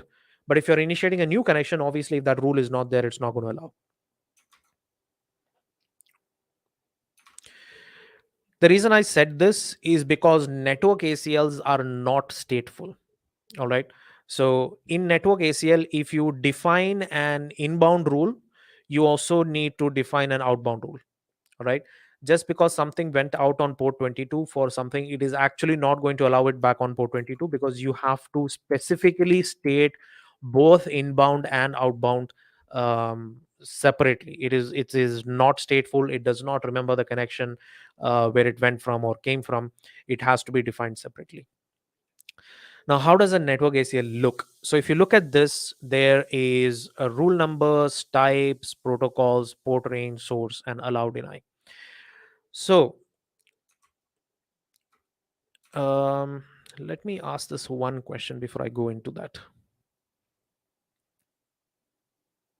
Okay, just remember one thing here is that security group rules, it does not matter which order you put them in, right? You can put rule 1, rule 2, rule 3 anywhere, anyhow. It does not really matter. You can put it whichever way you want, right? But when it comes to NACLs, the rule number, or the rule, the priority matters, right? How you define, where you define a rule matters. So you have to be careful in how you define these rules. So for example, over here you see I have two rules here. Rule number 100 says that all traffic for all protocols, and let's say that this is an inbound. Okay, similarly you will also have outbound. This is inbound. Similarly you also have to create outbound. But for this, let's say you have one rule here that says all of the traffic, all of the protocols for all of the ranges from any ip is allowed.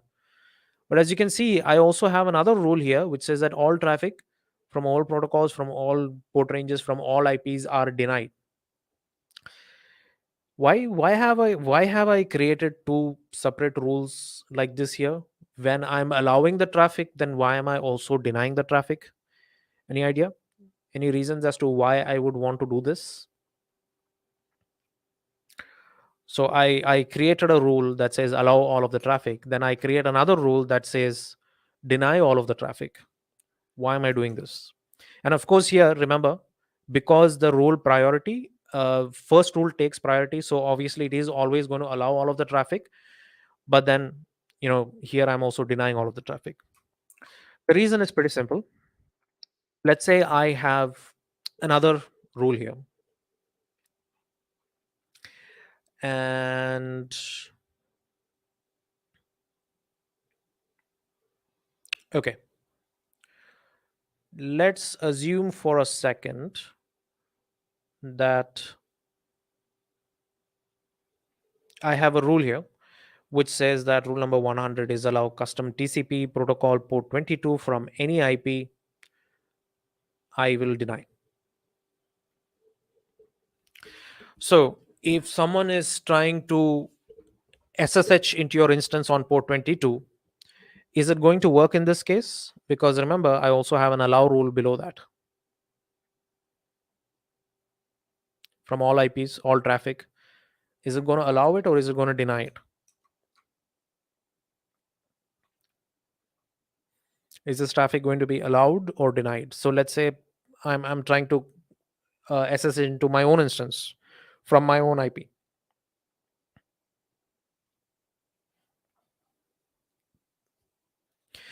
It is going to deny it in this case because obviously the rule precedence takes place and it is actually going to deny that. Um, the reason we have this last rule here is, let's say that you actually did not have this allow all rule. Okay, let's say that you did not have this allow all rule. Okay, let's say you had a deny rule, and then let's say you had another allow rule here. For example, let's say that was for port 80 and you allowed that for all of it. Let's say that instead of all, you had a rule here that said 80, right? Now as you can see here, I am allowing all of the traffic for port 80. I'm allowing everyone to talk to me on port 80, but after that I'm denying anything else. So this deny statement here at the last, as you will see in all of the NACLs, is basically as a catch-all. So if I make some mistakes in my other rules, where let's say if I forgot to specify something, or I allowed something which I shouldn't have, this is a catch-all rule. It will deny that anything which I did not specifically specify, right? So this is there as a catch-all rule, which will kind of deny anything that I have not specified. So let's say that I did not have this rule as well. Okay, so I only, in this case, I only have, or instead of using this, let's use this. Okay, and here I had said instead of port range I had port 80, right? So over here you can see I am only allowing port 80 to come into my network, and everything else is denied. So here I don't have to worry about creating separate rules for deny. Like I don't have to create a deny for each of the port that is there. If there is this catch all rule that is there, that will deny all of the traffic for all of the other rules, all of the other ports basically. Now, okay, now remember, the numbering here is important. If you see here, I had this rule created, 100 and 200 created. Now if I wanted something to take precedence before this rule, okay, if I wanted something to take precedence before this rule, for example, I want to SSH from my own IP, like from my IP, but I don't want anyone else to SSH into that IP, right? So basically I will need to first create an allow rule for my own IP, and everyone else will be denied, right, for port 22. So if I need to do that, because the precedence, because the rule number takes precedence, I need to create it above this, right? So you need to be careful when you create these rule numbers. You don't want to create it as rule number 1, rule number 2, rule number 3, etc. Because if you do that, you can't create a rule between that. You can't create a 1.5 rule. So leave some space between them. That is why we have like 100 and 200 here. So if I wanted to create a rule in between these two, I can create another rule called with like 150, right? And then I can create another rule here with whatever I wanted to create, and that would take precedence over rule number 200. So just leave some space between these rules so that you can actually add additional rules. Otherwise what's going to happen is anytime you need to add a rule, you need to kind of change the whole thing. You need to kind of renumber all of your rules and kind of change everything. Here we are looking at like 4 rules, but ideally speaking you would have several, like 20, 30, 50 rules, right? So you need to be careful. Don't specify them too close to each other. Any questions here? So Faisal has a question. Is sequence matters in NACL? Yes, it does, but it does not matter in security groups. All right. For NACLs, it matters, but it does not matter in security groups. And remember, for network ACLs, you need to specify both inbound and outbound separately, because it's not stateful. So if you allowed inbound on port 22, let's say I yeah, let's say I this is my inbound. Okay, and in my inbound I'm allowing my own IP as an example to talk inbound, but then if I'm also not opening a port for outbound for the same port, it's not going to work, right? I also need to create my separate outbound rules, which also does the same thing. Otherwise it's not going to happen. It's not like security groups where if I allow inbound, the outbound is going to automatically work. That doesn't work.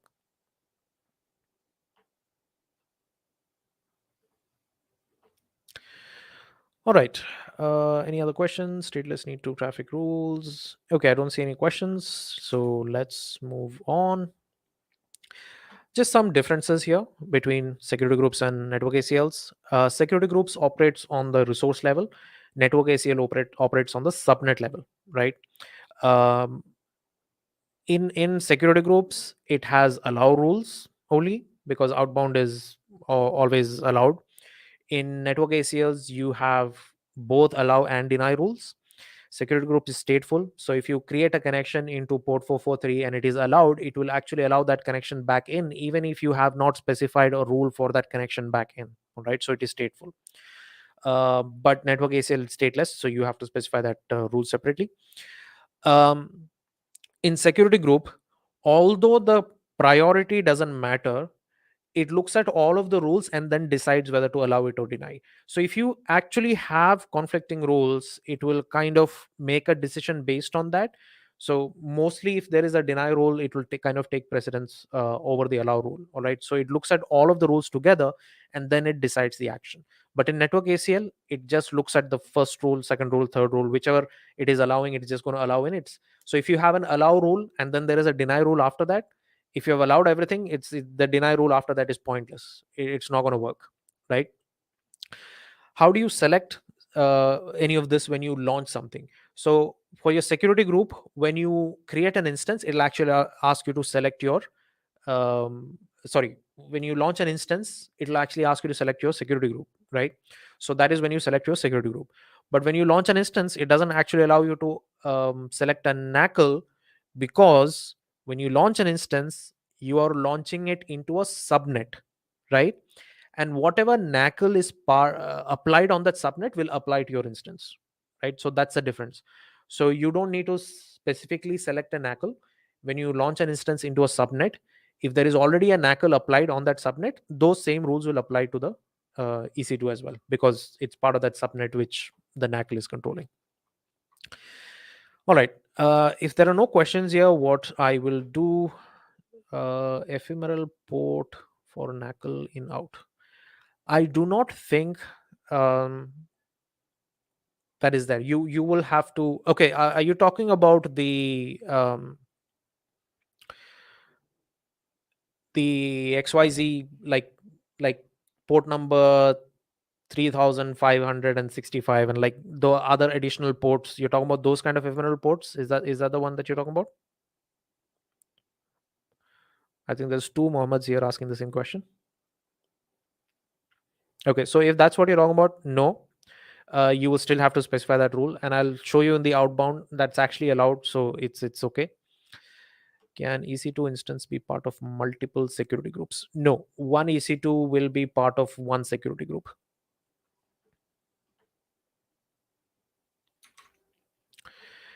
Okay, I will switch over to the console to kind of show you this NACL in a little bit more detail so that you can have some more of these questions answered. Just give me a second while I open this up.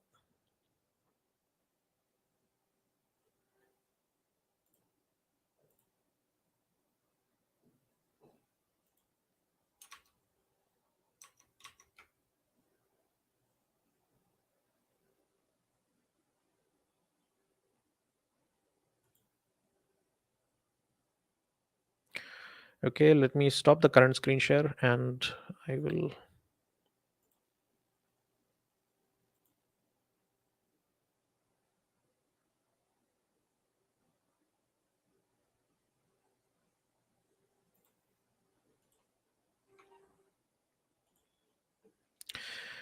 All right, so this is a console, and as you can see here, I have a few VPCs here. Like I said, there are other IP ranges as well that can be part of it, so it's not necessarily just a 10.0. You can have other IP ranges. I will tell you exactly what they are in our next session, because there is an RFC for that.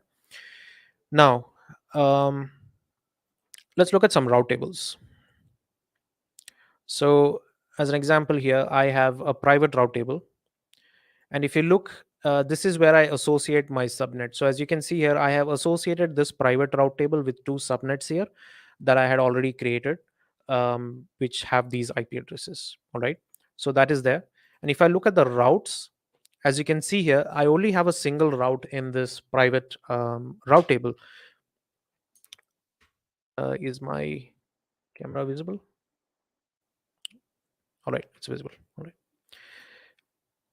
So as you can see here, it is just a single route for my private route table. But at the same time, if I go to my public route table, as you can see here, I have already associated other subnets with my public route table. And if you look at the routes here, you can see that I have a route 0000 that goes out to the internet gateway. All right. And of course, I also have the local route because it needs to communicate locally as well. As you can see here, I had created another route, which was, if you see, there was this other VPC, which is the 172.31.16, 172.31.00.16. So I had also created a route for that because I had created a peering connection for that. So was going out, but after I deleted the peering connection, as you can see here, it just says black hole because it's not going anywhere. That was going to the peering connection before, but after I deleted that, it no longer goes anywhere, right? But if you want to do that, this is how you do it. Like I mentioned before, if you want to connect multiple VPCs together, and how you mention that in the route table. All right, let's look at security groups here. So as you can see here, I have several security groups that I've created over a period of time. As you can see here, in this security group, I have two rules. One is allow all traffic for all of the port protocols, for all of the port ranges. And if you see here, this is the name of my security group. All right. So this is the name of my security group. And if you see, I am actually allowing that same security group access to itself on all of the ports for all of the traffic, right? Which basically means that any instance that uses this security group, they can all talk to each other on any of the ports, right? So I don't need to like create separate security groups or separate instances unless they have different functions. But if I'm creating a fleet of instances that are part of the same application, I don't need to create separate security groups. I can put all of them in the security group, and then I can allow all of the communication to happen within the security group by creating such a rule. How do I do this? I just go to inbound rules. I create add a rule, and I can say uh, all of the traffic for all of the protocols for all of the ports, and I say custom, and I just type in SG, and I can see that I can send it to the same security group. If you look here, I'm actually editing this same security group, which is 7725A, right? And as you can see here, that's the same security group 725A. So that's how I add rules for the same security group. If I want to allow the same if I want to allow the instances in the same group to talk to each other, that's how I do it. But as you can see, there is another entry here as well. This is basically for the RDP protocol, which is your remote desktop protocol. And as you can see here, I have allowed this only for a specific IP address, right? This is actually an external IP address. So I've allowed it only for this IP addresses. So um, if you apply this on an EC2, and then someone is trying to RDP into the port, if it is coming from any other IP other than this, it is going to deny it. It's not going to work. It's going to deny it. All right. Because I have only allowed the RDP communication to come in on this particular IP address. How do you do that? You can select, for example, TCP. Let's say I'm doing HTTP, okay, port 80, right? I'm doing port 80, or let me do SSH actually. So SSH on port 22. If I want to allow anyone, I just select anywhere, right? So as you can see here, 0000, so it will allow any of the IP address. But if I want to only allow my IP address, I can either do this, my IP. I'm not going to click that right now because it's going to show my IP right now. So I'm not going to do that. But you can actually do custom and then do like, let's say 124.52.16.8/32, right? So you can kind of do that separately. But if you actually want to just add your current IP, you can actually just select my IP. But I'm not going to do that, like I said, because it's going to show my current IP. I'm not going to do that. So that's how you add rules in your security groups. Any questions so far?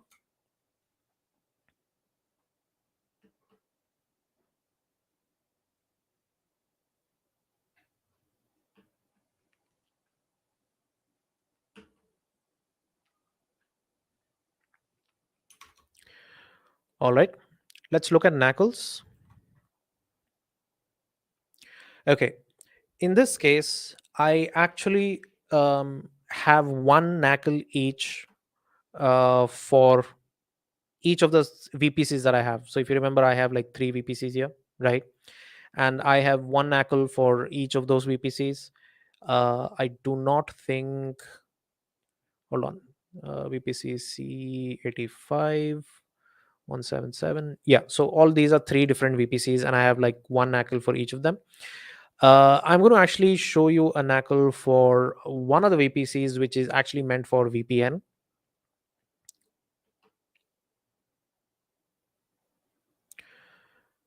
Okay, nothing fancy here. Okay, I'm not going to edit this one. I will show you your regular knuckle. Okay, so like I showed you before in the slide, this is how your NACLs look. You have an allow rule and you have a deny rule. And as you can see here, there are inbound rules and there are outbound rules. And of course, you can select which subnets you are going to associate this rule with, similar to like your route tables. So as you can see here, there are inbound rules, outbound rules. So if I create an inbound rule, let's say I edit this rule and I say add rule number. Okay, this okay, yeah. So I say I add rule number here. So let's say I add 200 and I say um, I want custom TCP and I want to deny port 22 for everyone. Save change.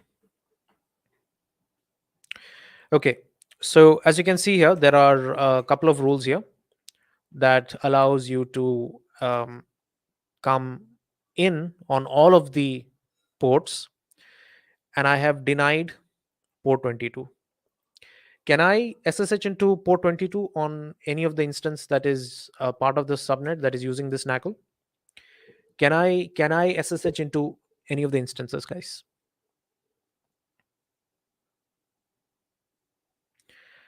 Can I come in on port 22 with this? Will it work? Any of the instance that is part of this? Okay. So when you say yes, please also give me the reason why you're saying yes.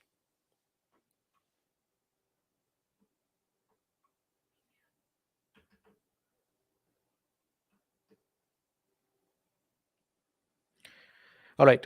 The reason I will be allowed to come in on port 22 is because you have already allowed me in on all of the ports, right? It's already done that rule and it's already allowed me in.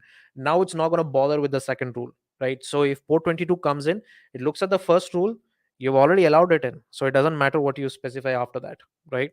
So what I should do is I should actually put this rule above this. Now, of course, I can go ahead and like change this to 200 and then change this to 100. Now you see the problem. If this was like 1 and 2, like, and I had like 15 rules, I have to then go change all of the rule numbers, right? Because just changing one, it messes up everything. So instead of that, I'll do that and I'll say sort by rule number. So one is above and I'll say save. Number 2. Okay, let me just make that 250.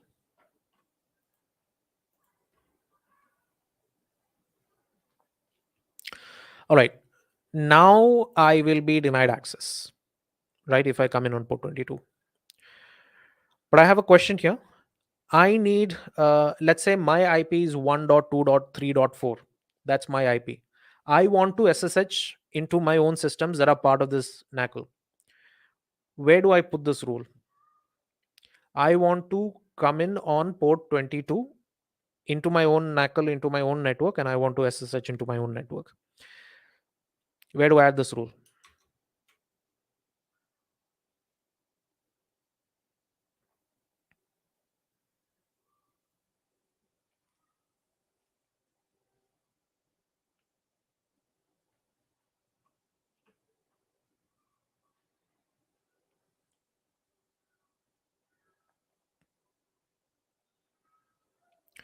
Okay.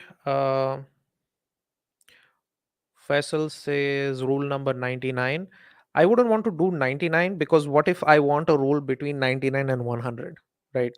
Leave some space because you never know what additional rules you might need in there, right? So don't do like 1, 2, at least like 5 or leave some rule for like 5 or 6 rules in there. Leave some space, right? So yes, I need to add a rule before rule number 100. So I will add a rule here. Now you will notice there's going to be a problem here. Let's say that I made this rule number 200, made this 300, and I made this 100, and I said 22, and I said 1.2.3.4/32. Whenever you put anything inside your VPC in terms of IPs, you have to put it in the CIDR notation. So it has to be like /32/16/24, whatever that is, right? and I will allow this, and I save change. Okay. So rule number 100 says allow only this IP address into the NACL. Rule number 2 says deny anyone else coming in on that. And then rule number 300 says allow everything else. All right. So apart from port 22, this will allow everything else, and this will deny anything that you did not specify. Now remember, just doing this will not allow me in. I also need to allow the outbound rule, right? So I will need to edit outbound rules. And now remember here, okay, let me actually just show this first.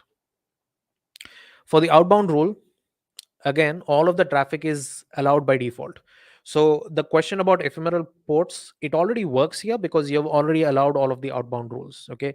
You need to be specifically careful here, because if you remove this outbound allow all rule, it's going to be extremely difficult for you to kind of specify exactly which ports go out and which ports don't go out, because then you have this whole set of ephemeral ports, like random ports. So if you come in on 22, it doesn't necessarily mean that the traffic is going back out on 22. It might go out on port uh, 35,652 or whatever, right?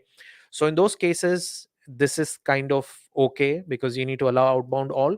But let's say you need to specifically not allow any kind of traffic out on a particular port, then of course you can specify that over here before this rule number 100, right? Let's say you want to make sure that no system is able to try to SSH into another system. So let's say no system in your subnet should be able to port 22 to any other instance. So you can actually block that right here. All outbound communication will be blocked here, because you can't do that with security groups. You have to block that on the inbound rule. So if you don't want any instance to talk to any other instance on part of another subnet, and you want to block like 22, you could do that, right? But be careful here. If you remove this allow all traffic rule, you then have to have a headache of specifying all ephemeral ports, each single every port, or a range of ports that happens to communicate within your network. So just be careful with that. Any questions?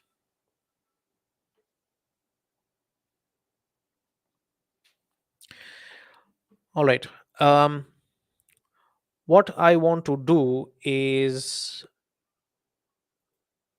let me see if I can.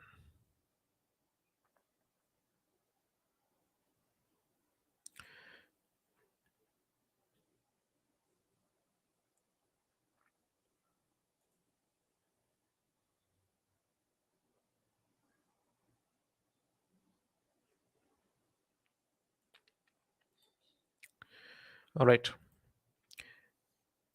Okay, if there are no questions here, let me continue with the rest.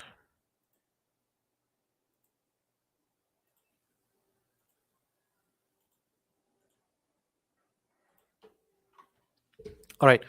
Let's just do VPC flow logs as well today, and then we'll come back tomorrow and do the rest of the session. So, uh, what are flow logs?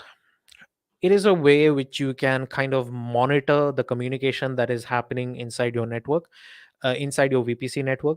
Now, when I say monitor, we are only talking about the connections made. We are not talking about looking at the packets or looking at what that communication is exactly happening. Like, we can't see that. This will only show you the connections that are happening within your VPC. The source can be your VPC, it can be your subnet, it can be an ENI, and you can actually take these flow logs and put it into like your CloudWatch, your S3 buckets, or even do further analytics with it by putting into like a Kinesis Firehose or something like that, right? So how do these flow logs look? These are basically, this is basically your entire content of your flow logs. There is a version number associated with it. There is some account ID, interface ID, etc. that comes up. There is a source address, like where is that communication coming from. There is a destination address, where is that IP going, where is that going to. There is the source port and the destination port.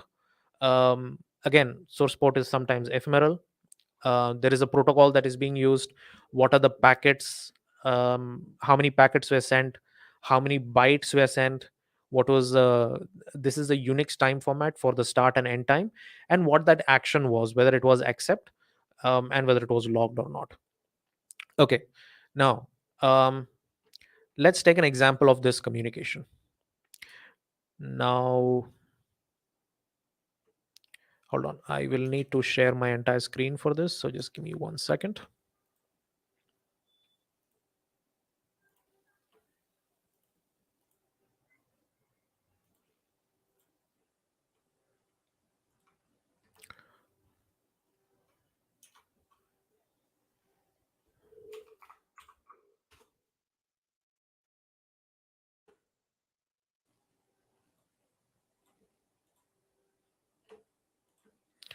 All right. Let me take a screenshot of this because we need to kind of refer back and forth.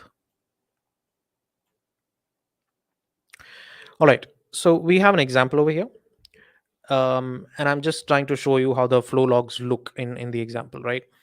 So security group 1, security group 2, two different security groups, instance A, instance B. Instance A has an IP of 10.0.1.5, instance B has an IP of 10.0.1.9. A is talking to B on port 22, and B is trying to talk to A on port 443. Now, look at the rules over here and look at this for a minute or two and just memorize these rules, because I'm going to ask you questions based on these rules as to how that communication is happening. Okay. And I'll show you in the flow logs how it's going to look when you open up your flow logs. So for security group 2, we have an inbound port 22 that is allowed from security group 1, which is good. For security group 1, we have inbound 443 that is allowed from security group 2, which is also fine. We have another inbound rule which says port 22 that is allowed from 10.1.0/24. Keep that in mind. Inbound rule is 10.1.0/24. So this is not specifying a security group. This is actually specifying an entire IP range. So keep this in mind. Let's look at the flow log. Okay. So first one, when the instance is trying to talk from A to B on port 22. When I say A to B, so we have A talking to B on port 22. And this is how the flow logs is going to look. The version of the flow log that you have right now, the source address is 10.0.1.5. The destination address is 10.0.1.9. The source port is some random port, and the destination port is port 22. Is this going to be accepted or denied? In the flow logs, are you going to see this as accept or deny?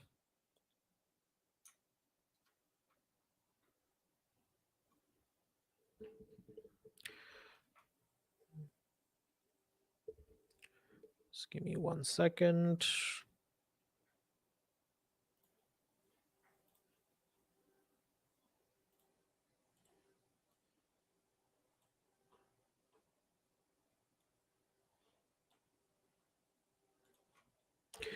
All right. So this will definitely be an accept because you already have that rule here.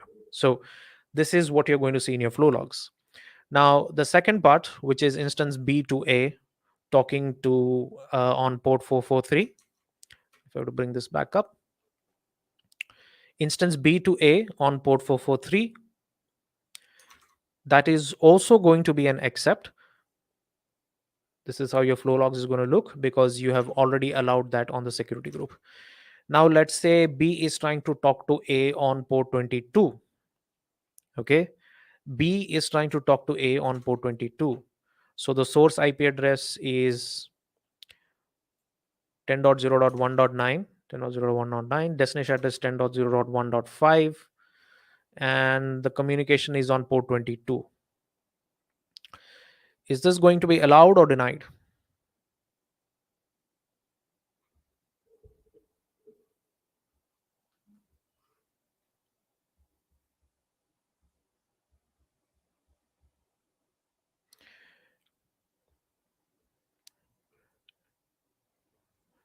Okay, I can't look at the chat right here, so let me actually switch to the session. Just give me a second.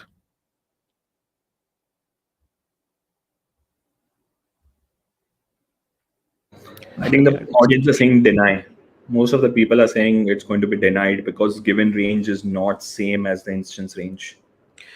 right. So here the allowed range is 10.1.0, but if you can see here, the IP is 10.0. So it's a completely different range. So it's not going to be allowed. So in your action, you're basically going to see this as a reject. So how do we see this? Let's see if we can see this in our VPC flow logs.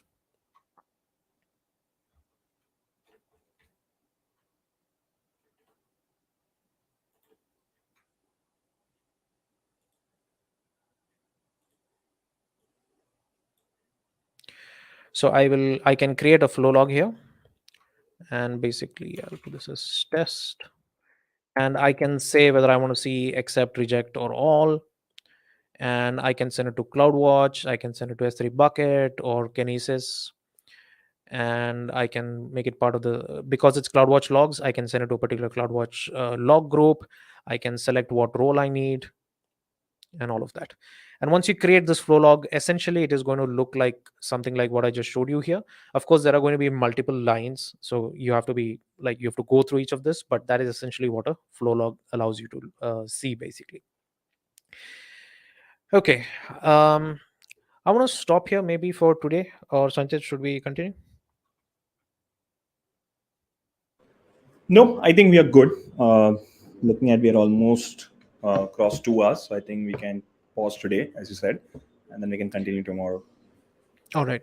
I just want to share what we will start off with tomorrow. So tomorrow we'll look at endpoints and private link, which we'll talk about like how you can connect to other services inside of AWS privately without having to use the internet gateway.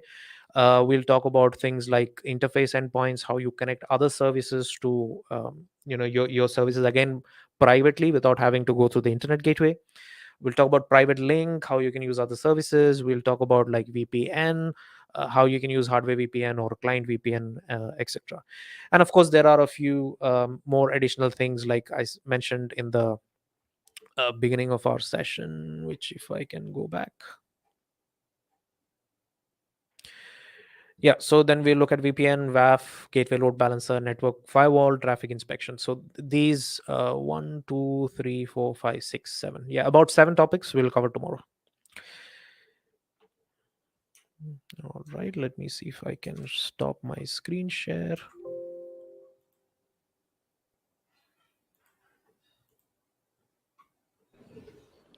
Awesome. So, first of all, thank you so much, Faisal, for covering that and giving the brief what you're going to cover tomorrow. Obviously, it's going to help the audience and the folks who are going to watch on demand to join and understand what would be the agenda. And guys, I think the next topic is going to be quiz. But before we start with the quiz, if you have any questions for Faisal, he's around here. Please feel free to put it in the chat, and we'll answer them. So we'll take like few minutes break before we switch on the quiz. So in meantime, you can also register for the quiz. I'm flashing the link on the screen as well as I've put in the chat, as well as you can ask any questions. So I'm pretty sure Faisal is Are not. there any prizes for the quiz, Sanjit? Yes, obviously. I think, as I mentioned, this is going to be a tournament. So we are just, I feel like, 2 sessions away from declaring our leaders for the tournament. So this session, and there are going to be 2 more sessions after that, and then we'll have the big winners for the entire tournament for the quiz. Awesome. Can I participate? Obviously not. Because we had this in our recent community day. There was a speaker and he was participating in all the sessions. So I know, I know that. I mean, you can participate, but again, we have to yeah, make. I was just kidding. Uh, are you going to like do the live quiz or like how Yeah, is it it's going? going to be a live quiz. Yep. Okay. So, guys, if you're all good, if you don't have any question, then I can switch the quiz. Please put a yes or no in the chat if you're able to log in into it, or do you guys have any questions? Accordingly, I can switch to the quiz. And in the meantime, let me bring up the screen.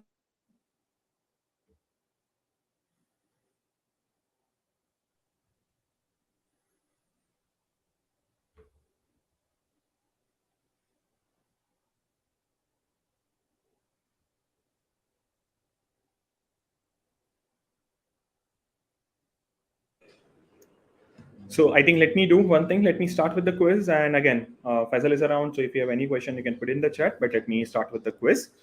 So I hope everyone is able to get into the platform and they are able to see the screen, because I'm going to spin up the first question now. There are going to be the 10 questions, same like what we have been doing in the past sessions. And as we discussed, the winner for this quiz will also get into the part of the tournament and will bring up the leaderboard for the tournament, so you can see the status of the same. And the winners who stays at the top three will be able to get into the finale and they'll get the prize. I see a message from Mohammed saying that I can't log in. Can you please try incognito mode and try to log in with single sign on, please? I think maybe you might not have the account. That's why you're unable to log in. So try to use Google single sign on and try to log in incognito. We'll wait for a minute for Mohammed to join.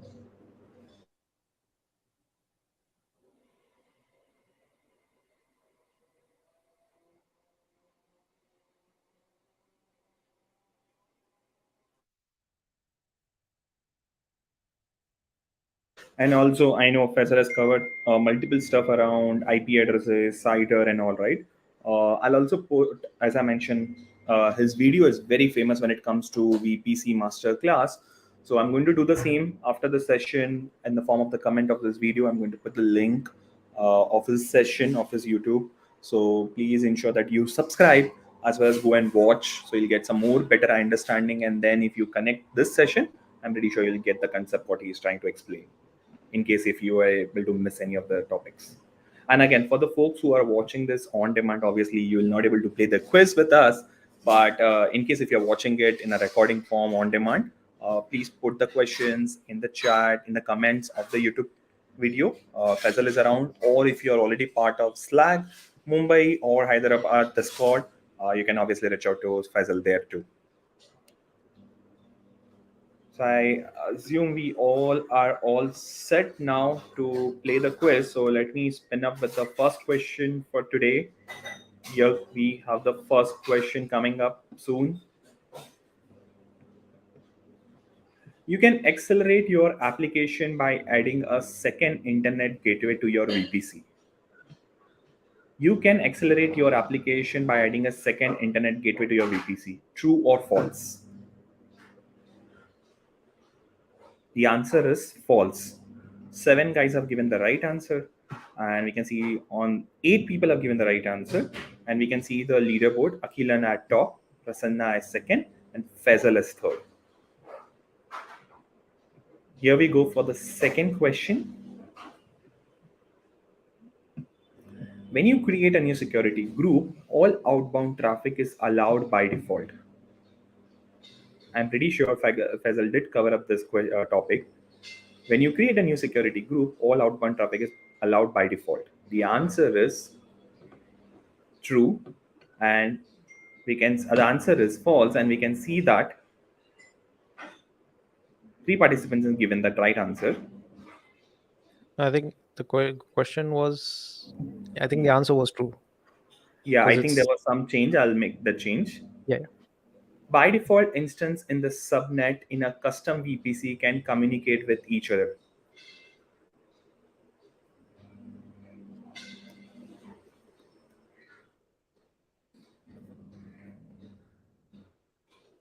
And the answer is true. Do you want As to explain that? sorry, Do you want to take a second to explain that, maybe? Or yeah, that's what I I'll can come do that. down. That's Yeah, what go I'll ahead, go come ahead. down. Yeah, as Faisal also mentioned in the session, right?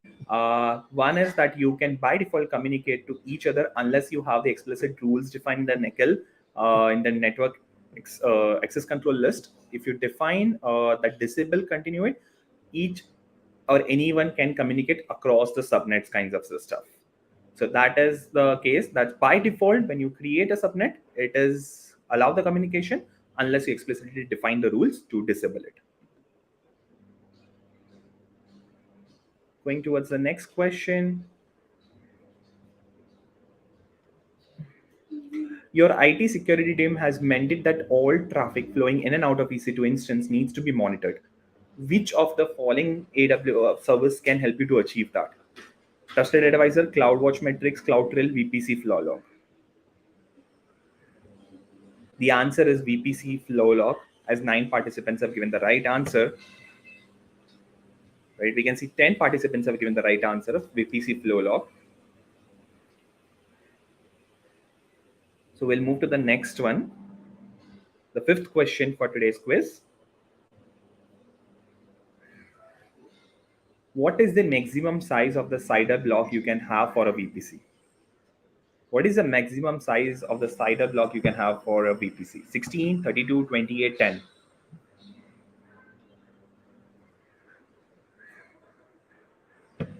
And the answer is 16. Moving towards the sixth question, last 5 questions to go, guys. You want to explicitly deny certain traffic to the instance running in your VPC. How would you achieve this?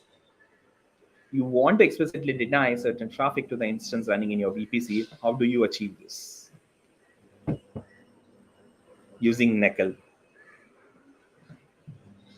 So last 4 questions to go.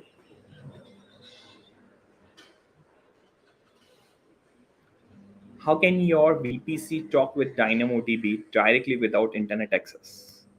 How can your VPC talk with DynamoDB directly without internet access? Using a direct connect, VPC endpoint, VPN connection, or instance in a public subnet.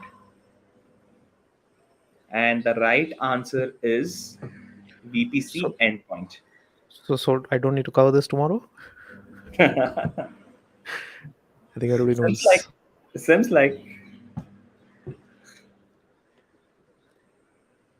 Last 3 questions for today's quiz. When creating a VPC, what items you include? Select 2 options. When creating a VPC, what 2 items must you include? Select 2. IP range, internet gateway, region, security group.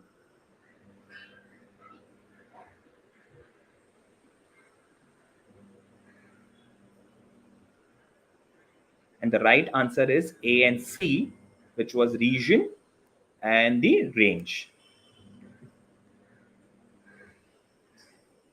Last 2 questions for today's quiz. Which of the following is an important AWS component which consumes resources from your VPC?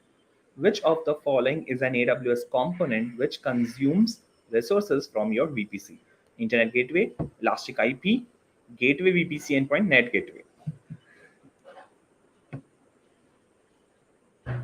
And the right answer is the net gateway. And here we go with the last question. Which statement best describes an availability zone?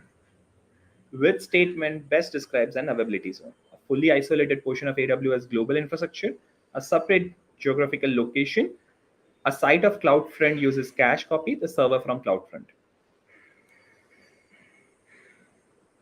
And the right question here we have, the right answer is a fully isolated portion of the AWS global infrastructure. And here we end our quiz. Let me bring up the leaderboard for today's quiz. And we have Vishal Desai at the top. We have Prasanna at the second and Sagnik as third.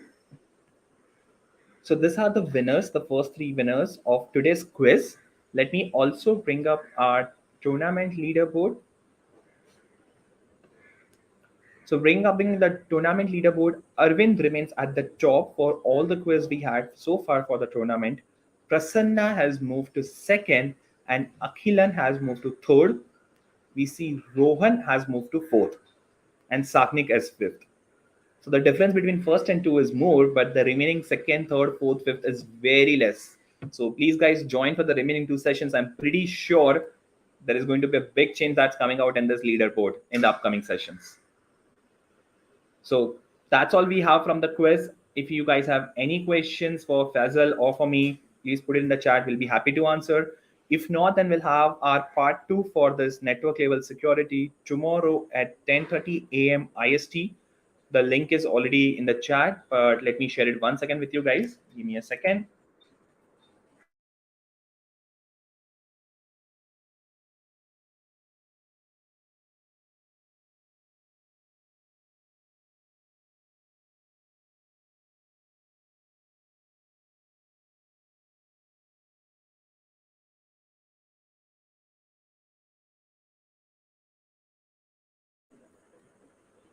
So I am sharing the link for tomorrow's session too.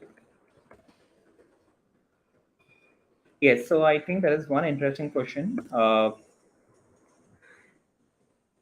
Any GitHub repo of this session for codes? So yes, that's what we are doing. Instead of giving different kinds of repos, we are trying to compile the presentations, all the demos which the speakers have given, and given one repository which we guys are going to email you just before our finale session.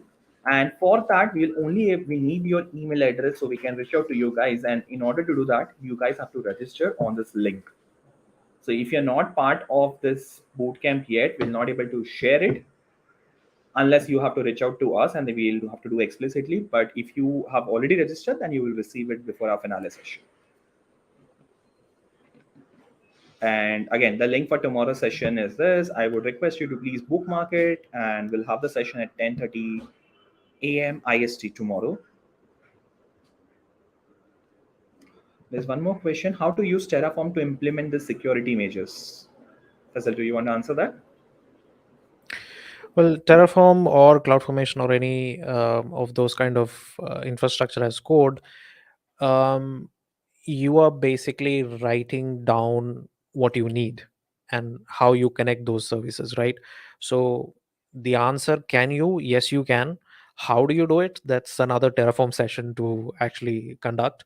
But yes, you can basically define your resources and things like your routes, things like your security groups, um, things like your NAT gateways. All of these things you can actually define in your Terraform templates.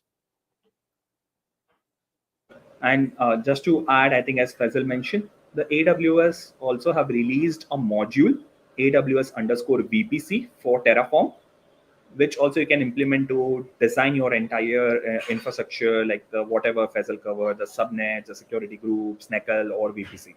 So same what you can leverage. So you can go through the registry of Terraform and you can reuse the modules which are designed by community or the official release by AWS. I think there is a follow-up thing. Please create some project ideas so that can do interactive participations. Sure, we'll consider that input as a part of this event, or for the future events, we'll consider that point too.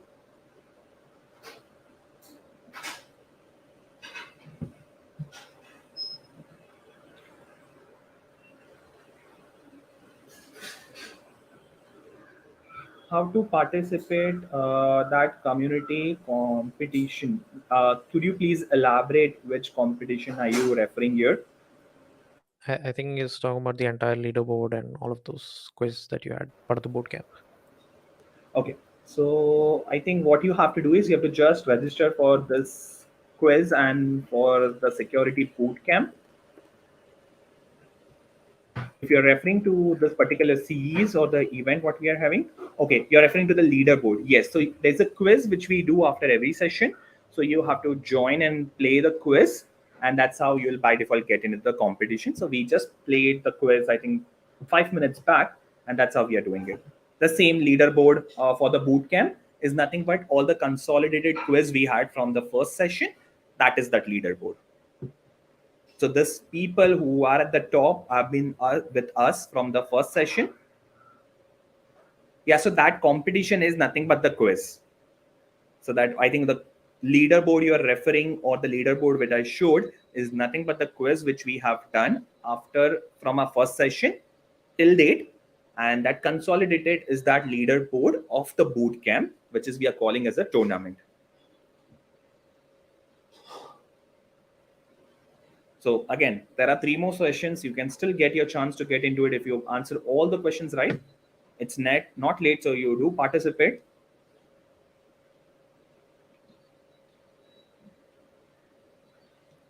Cool. So I see there are no questions, so I think we are good here. Thank you so much, Faisal. I know it's very difficult to host the session, do events back to back again Saturday and Sunday. So I request you to keep your energy high and join us tomorrow back to give us the remaining topics which are more interesting for the audience.